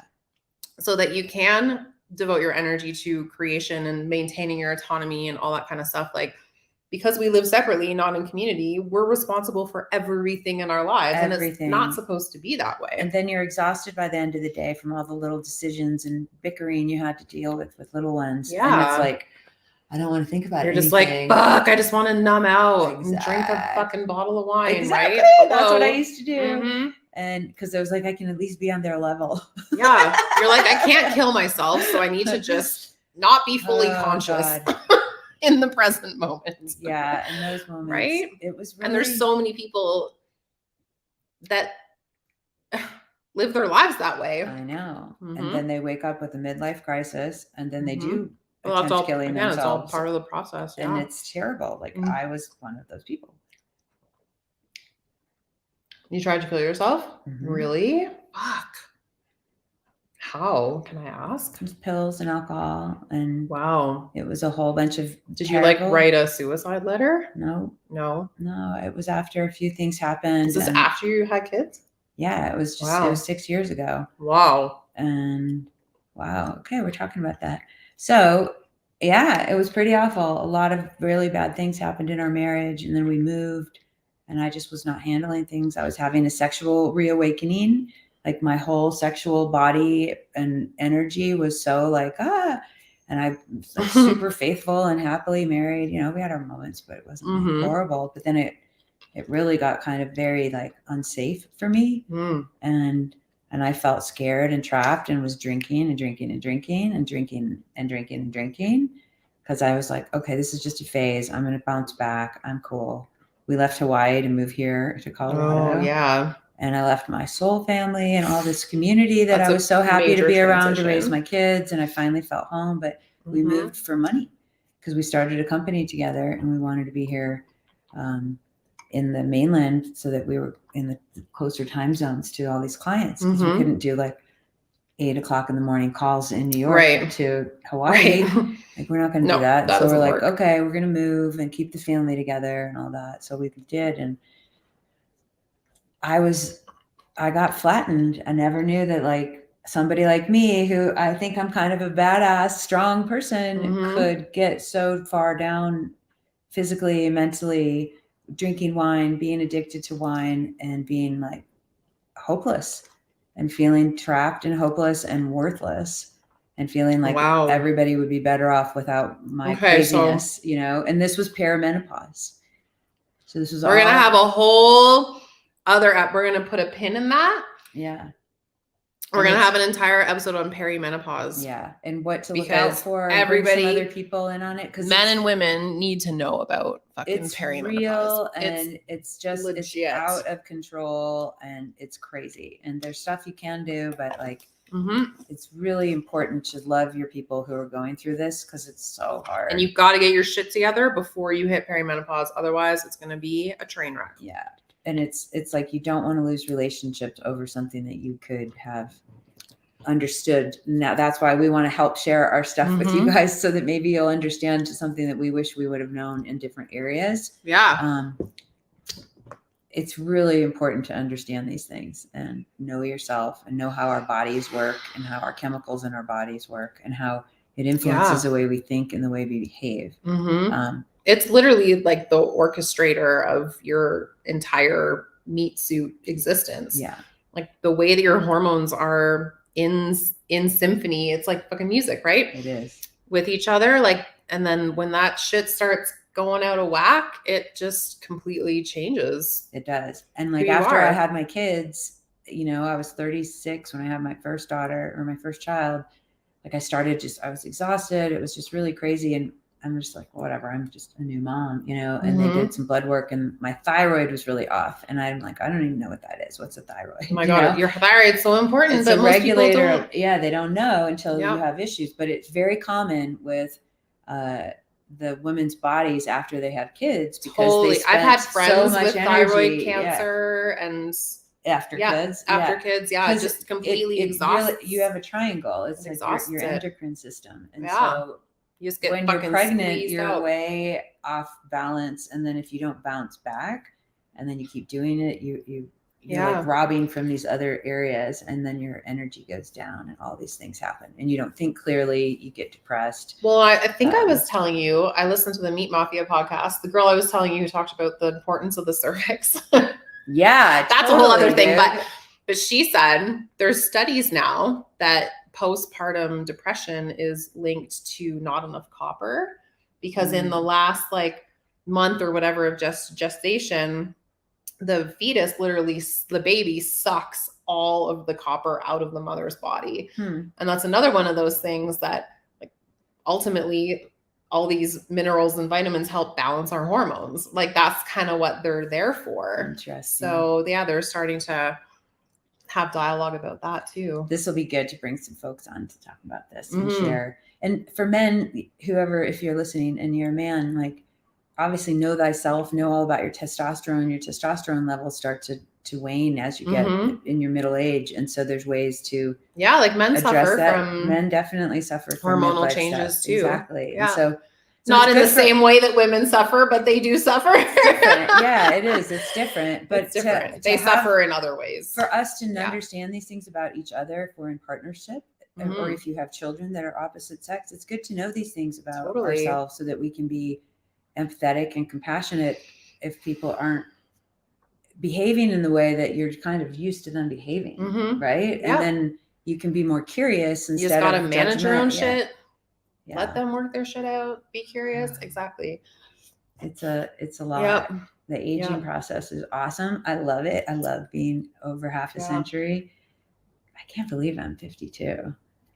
I didn't think I was going to make it past 27. I thought I was going to be like Jim and Amy and everybody and Jamie. I thought I was going to be in that club for sure. I was like, no problem. That's me. And then here I am. I'm like, whoa. Right. So I'm like, wow, I didn't think I was going to live this extra second half of life. And then now I'm like, is there going to be another second half, like another 50? I only want to live while I'm able to maintain my own autonomy and self. If I start being a burden, like get me on that death river. The death river. Tell them I gotta pee. Tell them about the death river. So what was it? A month ago, we were at the Beef Initiative conference in Crawford, Colorado. That's where Val and I met. out like in real life. So there was a girl there named Melissa who just purchased this, I think it's like an 80-acre property close to the ranch where we had the beef initiative. And she was taking us all on a walk of this property and telling us what her vision was of what she wants to create. She's not a Bitcoiner, but she is a Bitcoiner. We worked hard on her that night. And I know she's been visiting Bitcoiners since then. So I'm sure she's getting there. But anyways, she has the same vision, like a Bitcoin citadel, essentially. Like we're all listening to her talk about it and we're like, Bitcoin citadel. So she told me of this idea. She has this, it's not a river necessarily. It's more like a pond with an island in the middle of it. So it's kind of like, yeah, that's what it is. So it's more like a moat, I guess, than a river. So she shares, so I think I had told her I was a death doula like a minute before. And then she's like, oh, that's one of my ideas. I want to have a death river, like where we ritualize and ceremonialize the experience of death. And you can make any request that you want to have while we float you down the river. So one of our buddies is like, can I have a threesome with the two of you? And we're like, sure. Val's like, I want heroin. I'm like, we will shoot you up. Shoot the bitch up. Oh my God. And you get to go out the way you want to go out. Yeah. Surrounded by people you love in a, in nature. And you just get to fucking go head first into the next realm, essentially. Have we been on this for an hour and 40 minutes? Yeah. Oh, what the fuck, dude? I had no idea. I thought we were only on for like 40 minutes. Oh, no. Yeah. I've looked at that little number occasionally and I'm like, I can't see shit without these the glasses. last time I looked, it was like 20 something minutes and now it's an hour and 40. Dude. Yeah. Okay. That's awesome. It's almost 1:11 in our time. Uh-huh. That's cool. Oh my God. Yeah. That's so funny. Yeah. All right. I want to let's talk some more about our show, but then first a message from the best, simplest Bitcoin book ever written by Kisa Luna. We love this book so much. I actually haven't read it yet. I just gifted it to Val you. I got that copy. 10 copies of your book, Kisa, so I can give them away to people because your book is so wonderful and easy to read. I'm really looking and it forward makes to sense. reading it. All the tutorials, all the securely storing Bitcoin, everything. Like you're so good at this, and I'm so grateful to know you. And I feel like it's gonna bring a lot of clarity. I have that vibe. Yeah, it's so good, you guys. Go get Kisa's book. Like I have clarity, but then every time I read something by another author about Bitcoin, I get just a little bit more clarity about something. Pick one page. We're gonna pick one page and open it up. Let's go. Right there. How's that? Sure. Okay. What is a broadcast? It's letting the network know you are sending Bitcoin to someone. When you click send, your wallet signs a transaction with your private key and lets all the other nodes all around the world, boys and girls, know of your intention to transfer value so they can validate it. Broadcast. People are like, what are private keys? They're like, what's a wallet? Yeah. No, that's good. A little more towards the back of the book where things. This is the glossary. Yeah. But it's so good. It's like, what's a Bitcoin transaction under the hood? This is so good. Which I think is interesting because I think we need to put more pictures in here, though. We need to get what's his name's pictures. There's a lot. That did Tomer's book? No, he makes a lot of like graphics that are like little. I don't know who that is. Anil. I think it's Anil something. I'll find it. DJ Satoshi knows. Oh, okay. Like if we asked him, he would know. But like this is so good, and I love all the Bitcoin points instead of bullet. It says Bitcoin is a way to transfer value of any amount securely, instantly for the Lightning Network between any two parties, anytime, 24/7, anywhere. Yes, anywhere. Mm-hmm. Think about that. All right, this is going to be this Bitcoin thing, I think it's going places. Yeah. What I think is so interesting about it, like we talked earlier about, having to keep an open mind about things, having to stay curious. So it's like, I know for me in my Bitcoin journey, I get to this place where I'm like, oh, I think I really understand this thing. Yeah. And then I read a book like that who, really distills it down even further. And I'm like, oh, by understanding an even simpler, explanation of that, I understand it more deeply. So it's like, no matter how much you know in the space, you can always gather information from different perspectives, right? Yeah, it's totally. That's why we keep reading Bitcoin books after we've read all the Bitcoin books, because. Will you hand me that pillow? Yeah. To me, it's sort of like this pillow design, right? It's like you've got the printed fabric. So there's printed fabric under here, and it gives you the overview of like, what does Bitcoin mean? You're like, okay, I kind of got it. But then when you dive a little deeper, you get one little more bead of more tangible layer of information. Right. But then you have to just keep learning, like, oh, I get that. That kind of goes there. This kind of goes here. And then you see this next, like, more deepening of your understanding, and then it keeps going and going and going. It's and that's like human consciousness on a micro level, like human consciousness, depending on how long you think we've been here, if there's other dimensions, universes, planets, whatever. Yeah, it's like every like generation of human existence has been that layering of human consciousness, and then the we're doing it interaction with each not only layer like this, but in the different dimensions, not just 2 or 3 totally. Ds. It's like 4D or what? Jinx.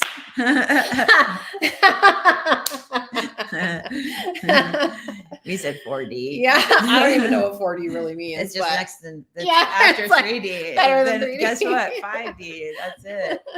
Math. Greg Foss. Man. Math. Greg Foss. Oh yeah, we started off talking about Greg Foss. Greg. See, it all comes back to Greg Foss. We love Greg. Yeah.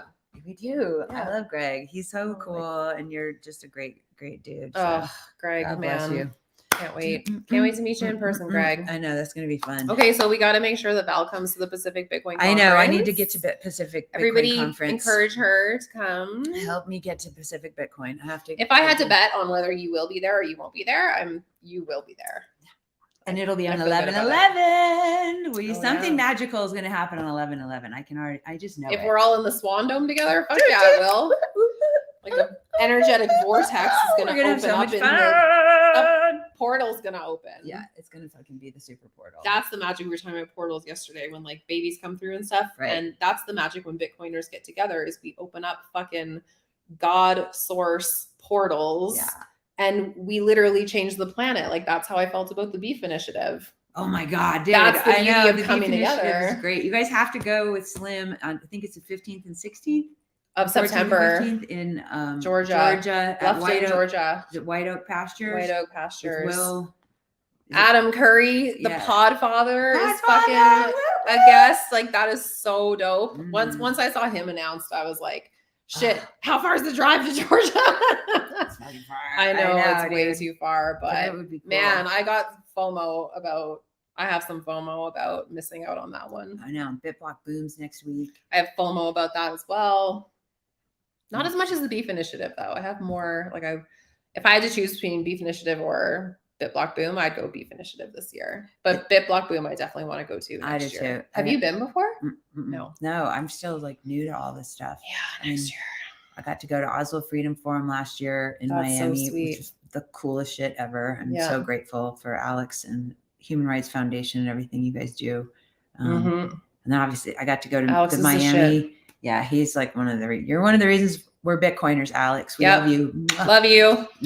When you're not on Spaces, I can't hardly stand it. I know. No offense, Sam or Ant or anyone else who's co-hosting, but love it. I love Alex's voice in the morning. What can I say? I'm talking Alex Gladstein. Oh, and we love you, Alex, at Cafe Bitcoin. Yeah. I was on Gladstein. Oh, okay. Sorry, but we do love Alex. A lot of Alex love. There's all the Alex, the double Alex, and then Alex Svetsky too. There's 3 Alexes that we all our love. I don't pay a lot of attention to Gladstein or Svetsky. You don't pay a lot of attention to Gladstein? Not really. Not yet. Just hasn't come into my. Oh man, he's the reason I'm a Bitcoiner. Yeah, Tomer's the reason I'm a Bitcoiner. That's awesome. Thanks, Tomer. Thanks, Tomer and Alex. We love you. I read Why Bitcoin before it was in book form. Somebody sent it to me through Swan, where it was the articles, but you could download the PDF of the book. And I was, maybe I had my first Bitcoin at that point, maybe not even, but I read that and I was like, it's a great book. Oh, I'm like, Bitcoin is a state of consciousness that I want to be a part of. It's like Burning Man is a state of consciousness. For me. Exactly. It's like Burning Man is a state of consciousness. Yeah. It really is. And the fact that it's money is cool, but I'm like, that is it. These are our people here. That is the thing I've been looking for. Twitterverse. We love the Twitterverse. Yeah. But we know we have other friends who are on these other platforms, and we want you guys to like join us. Come on. Join us. Join us. Is this from a movie? Is this from Wayne's World? This like, I don't know. There's something in a movie that's like this beckoning. Sounds like a horror film. It's probably the Blair Witch Project.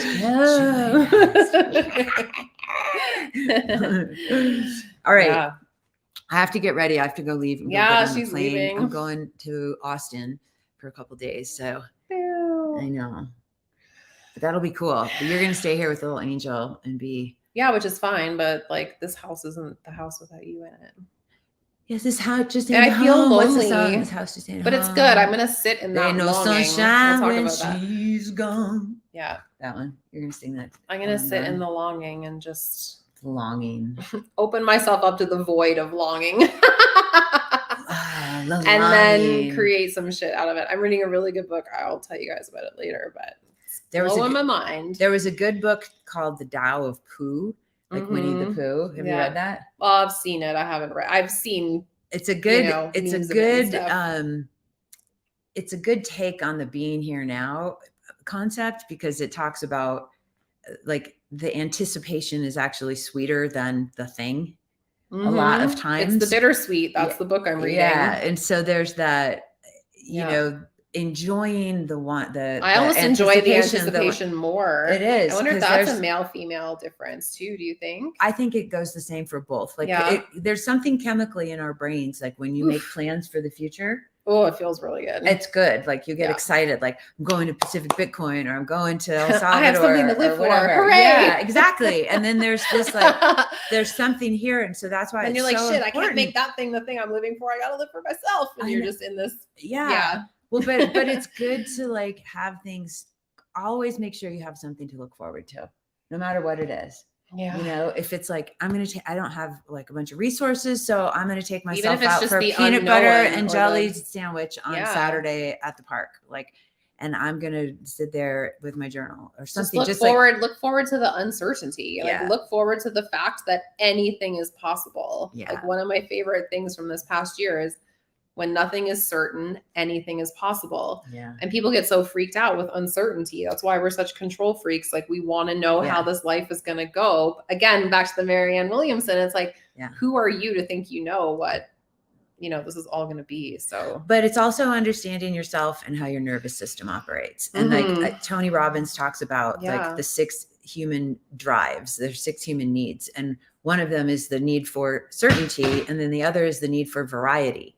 And so some people, that's the bittersweet. Exactly. That's what this book is about. And so understanding duality, where you feel more at home in your own nervous system is very important. And so that's what they do when they're screening people for HR, and jobs. Cause it's like, we don't want to assign you into a position that's going to be not suited for your skills and your strengths and the way you operate. And as individuals, especially as solopreneurs, entrepreneurs, artists, a lot of us don't have like HR putting us in a slot somewhere that makes sense with our personality. So we're responsible for understanding what works. And do we want more structure, or do we want less structure? Do we want more teamwork? Do we want more solo time? Do we want more diversity? Do we want more exact schedule every day kind of thing? And if you don't know that about yourself, you could find yourself being frustrated and annoyed, saying yes to things that aren't really yours because you're trying to maybe people please or fit in or get a gig or get a client or get a partner or whatever it is. And then you're sort of like distorted. And so it's knowing yourself, like taking time to get I call it your BHD, and really understanding certain things about yourself so that you don't accidentally compromise that's hard for a lot of people to do. I think women are more inclined to like sit with the journal and like contemplate deeply our existence. Perhaps I could be wrong, but my point there is I feel like that's where psychedelics come in. Like for the people that feel resistance, because I have resistance towards journaling every day. Like Lord knows I've tried. I see your journals and I'm like so jealous. I'm like, oh, those journals fucking rock. And like, but I'm just not that person. Yeah. And you have to know that that's not your jam. But I do introspective work. I just don't write it down. Right. But the point there is that I think that's where psychedelics help. Like they help you to figure your shit out. I love psychedelics. In a different way. Mm-hmm. Yeah. Psychedelics are literally a gift from God. They are. If you guys haven't seen, Michael Pollan did a recent series called How to Change Your Mind. How to Change Your Mind and the on series Netflix. Is way better than the book. It's I read definitely the book. Good. The series is better. I would check out the series. Also check out MAPS, Rick Doblin, who is the co-founder. And just like one of the MAPS. best humans on the planet. Yeah. Like I loved I wonder if he's a him. Bitcoiner. We should help him become one because he would love it. Will he be at Burning Man? Doesn't MAPS have like does a tent there? A Zendo tent. The Zendo project. Yeah, I looked into volunteering for that before. So they have a sitter thing where they'll help people through their journeys if they're having struggles. I'm petting the dog, not the couch. It looks like I'm just stroking your couch. Did you ever see Get Him to the Greek where he's like, stroke the furry wall because he's so high? He's like losing his shit. Oh my God. Stroke the furry wall. We should watch that sometime. Oh, that is one of my favorite I haven't movies. seen that in forever. Russell Brand. Oh my God. I love so Russell much Brand. love for Russell Brand. Russell Brand's so funny. Yeah. We want to have a show like yours, but with us instead. But you can be a guest on our show. But like at this point, we're not worthy. We're not worthy. We're not worthy. Come to our show, please. I just love everything about Russell Brand. We should have threesomes with us, and then the guest will say these are different threesomes. Like with us and Russell Brand, like in real life. Bilf. He'll be on the Bilf Award. She said something about doing a threesome with her friend last night, and I was like in real life? She's like, I was like, oh, you mean a podcast? Like a podcast threesome, a show, but yeah. But you never know. I mean, if you have an open mind, you never know, man. You never know. You can never say never. Dude, I remember up until I was about, I think it was 26, maybe 26, 27. I was living in San Diego and I was just full on like, I'm gross, girls, yuck, yuck, yuck. Never kissed a girl, never did anything with a girl ever. And I'm like, I love cock. And I do. Praise the cock. But there was this one girl. I was waiting for you to say that. I knew you. I knew. I was like, I love the cock. I was gonna say it, and then I'm like, no, she'll say it. Cock. Because love always wins, everyone. So she always loved the cock up until the age of 26. Yeah, but then there was this one woman who was like really flirty with me, and I was just like getting the vibes. What? And I'm like, huh? And so she was in our friend group and everything. And then it was just this like, this is interesting. I've never felt this way before. Yeah. I'm not into women really. I'm just not. I've been with women, but it's not like, it was just more like, I tried this kind of Tabasco sauce. I'm not like into women. Yeah. I'm not into women either, but I have had those experiences like 2 or 3 times where I've been around a woman and I'm just like, oh my God, like, dang, I want to kiss you. And we do. It's kind of nice. Yeah. But it's like, am I bisexual? No. Do I, find women as equal? No. Like way more into the cock, as Val would say. I know, but there are those certain energetic, meetings. There are that it doesn't matter if it's a man or a woman or there's whatever, right? There's this oozy drippiness. There's this it sticks on you. It's like the honey sticky goo. Yeah. For whatever reason that it happens. So I haven't had one of those with a woman in a long time. Like I feel like drugs and alcohol both helped influence some of those pulls, but we did have sober experiences as well. That's nice. Yeah. But not, mine it was have influenced all been, by I think drugs and alcohol. Mine have all been influenced by drugs and alcohol. Oh yeah. Mine were definitely heavily influenced. Yeah. I just may not have been under the influence one time, but yeah. It changes things. Yeah. And but I think the pull was still there, but the psychedelic or the drug enhanced the pull until you're just like, fuck it. And you just go with it. Yeah. It's cool. All right. I really do got to get going and get dressed. Right. But hey, we love you. And thanks for coming to our first show of We Don't Know What We're Doing. The first and maybe the last. Who knows?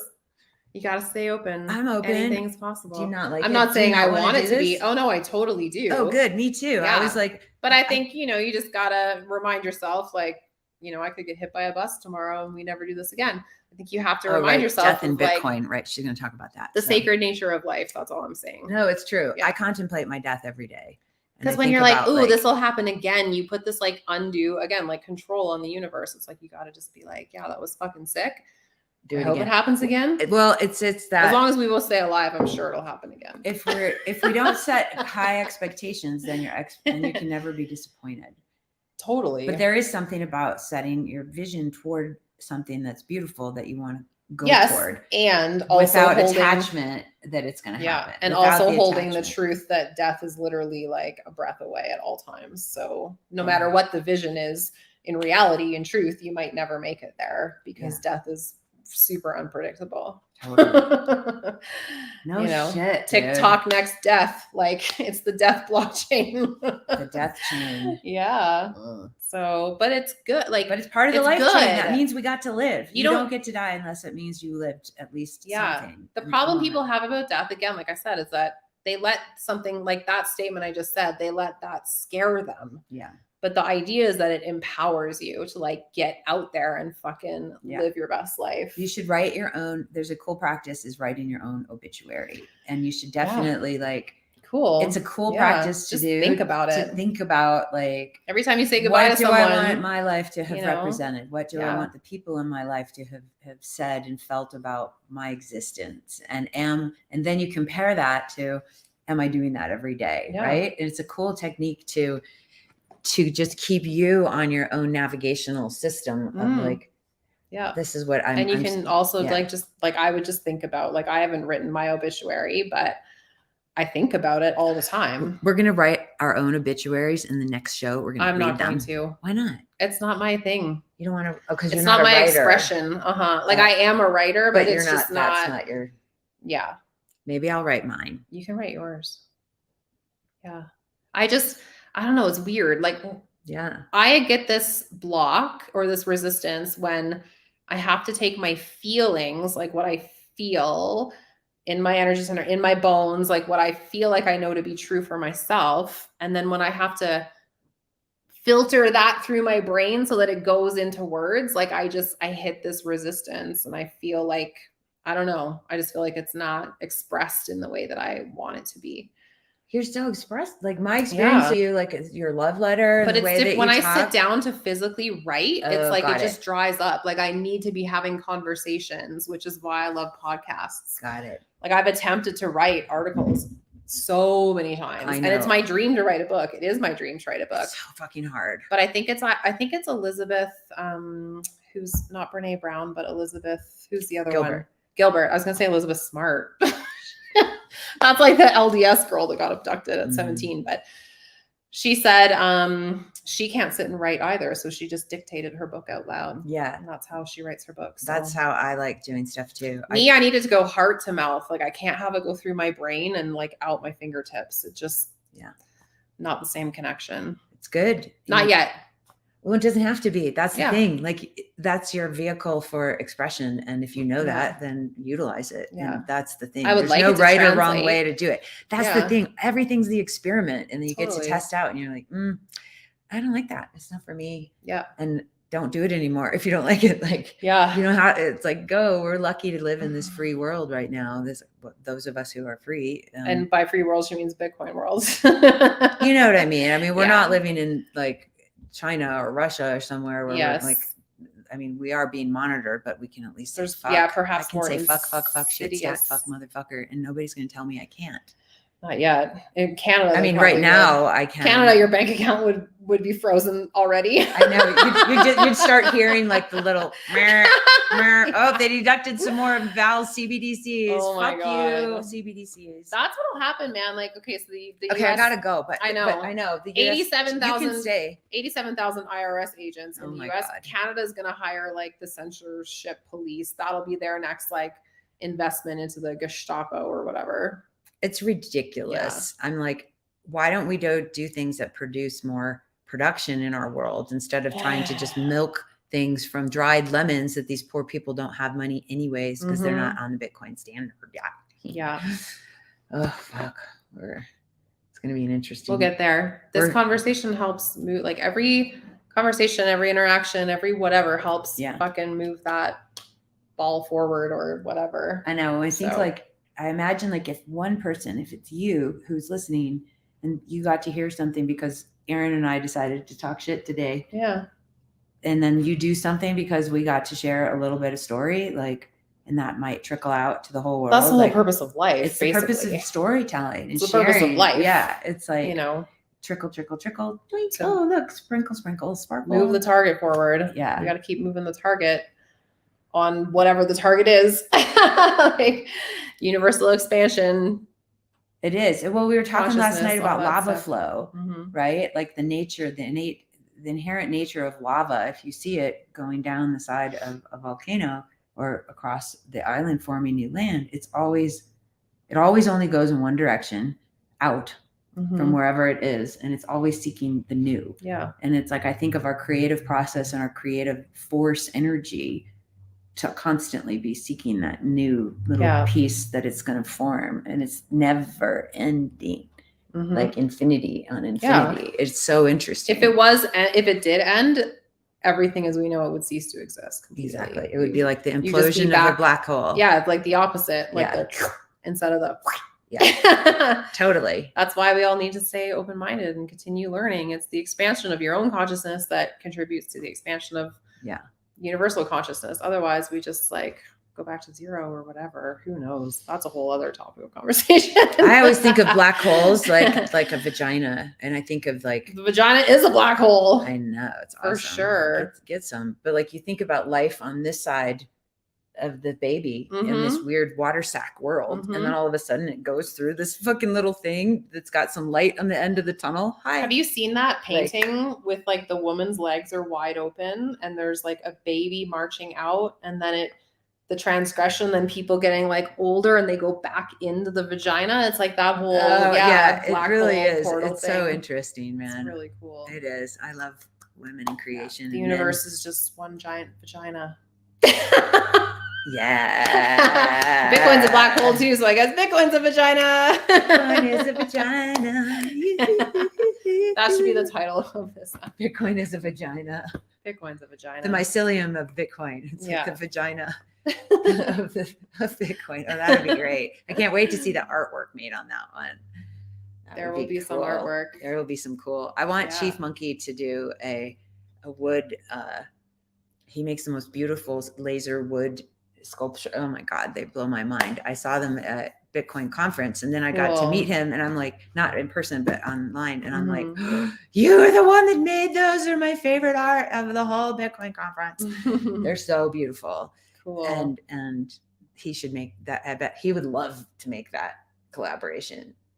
Well, there you Okay. go. Did you hear that? We're going to make the Bitcoin vagina. It's out there. All right, cool. All right. I have to get packed. Okay. I love you. Do you want Love to you keep, you too. can keep talking. No. if you Are want. we Are we good? We're Yeah, at we're good. 2 hours there. Yeah, that's enough. Yeah. You're like, all right, they're sick of us. It's enough for me. I know. It's enough for you. Okay. So we love you guys. Next time, we don't know when we're going to do this, but we're going to do it some more. And if you have any feedback, tell us, and then we'll listen. Yeah. And Or not. yeah, we Fuck might, it. we'll listen. It doesn't mean we're going to execute what Yeah. you exactly say. You can tell us whatever you You want. can say but anything Don't you expect want. any results. It's like talking to Angel over here. Yeah. But it's perfect timing. The weed whackers are outside great. somewhere. So Yeah. Saturday afternoon fiat weed whacking time. we say hello. Bye-bye. All the normies are weed whacking. I know. Oh, yeah. All right. We love you guys. Peace, love, and aloha. Bye. Go follow Erin at Erin Crawford Sure. 41. Follow Val at DJ Love and Love. It's gonna be awesome. Okay. We love you guys. And definitely, hey, go support Hodlanot, you guys. And then go to defendingbtc.com. You can make a donation for him. Yeah. Go Bitcoiners. Go Bitcoiners. Yeah. Rock and roll. Yeah, we did it.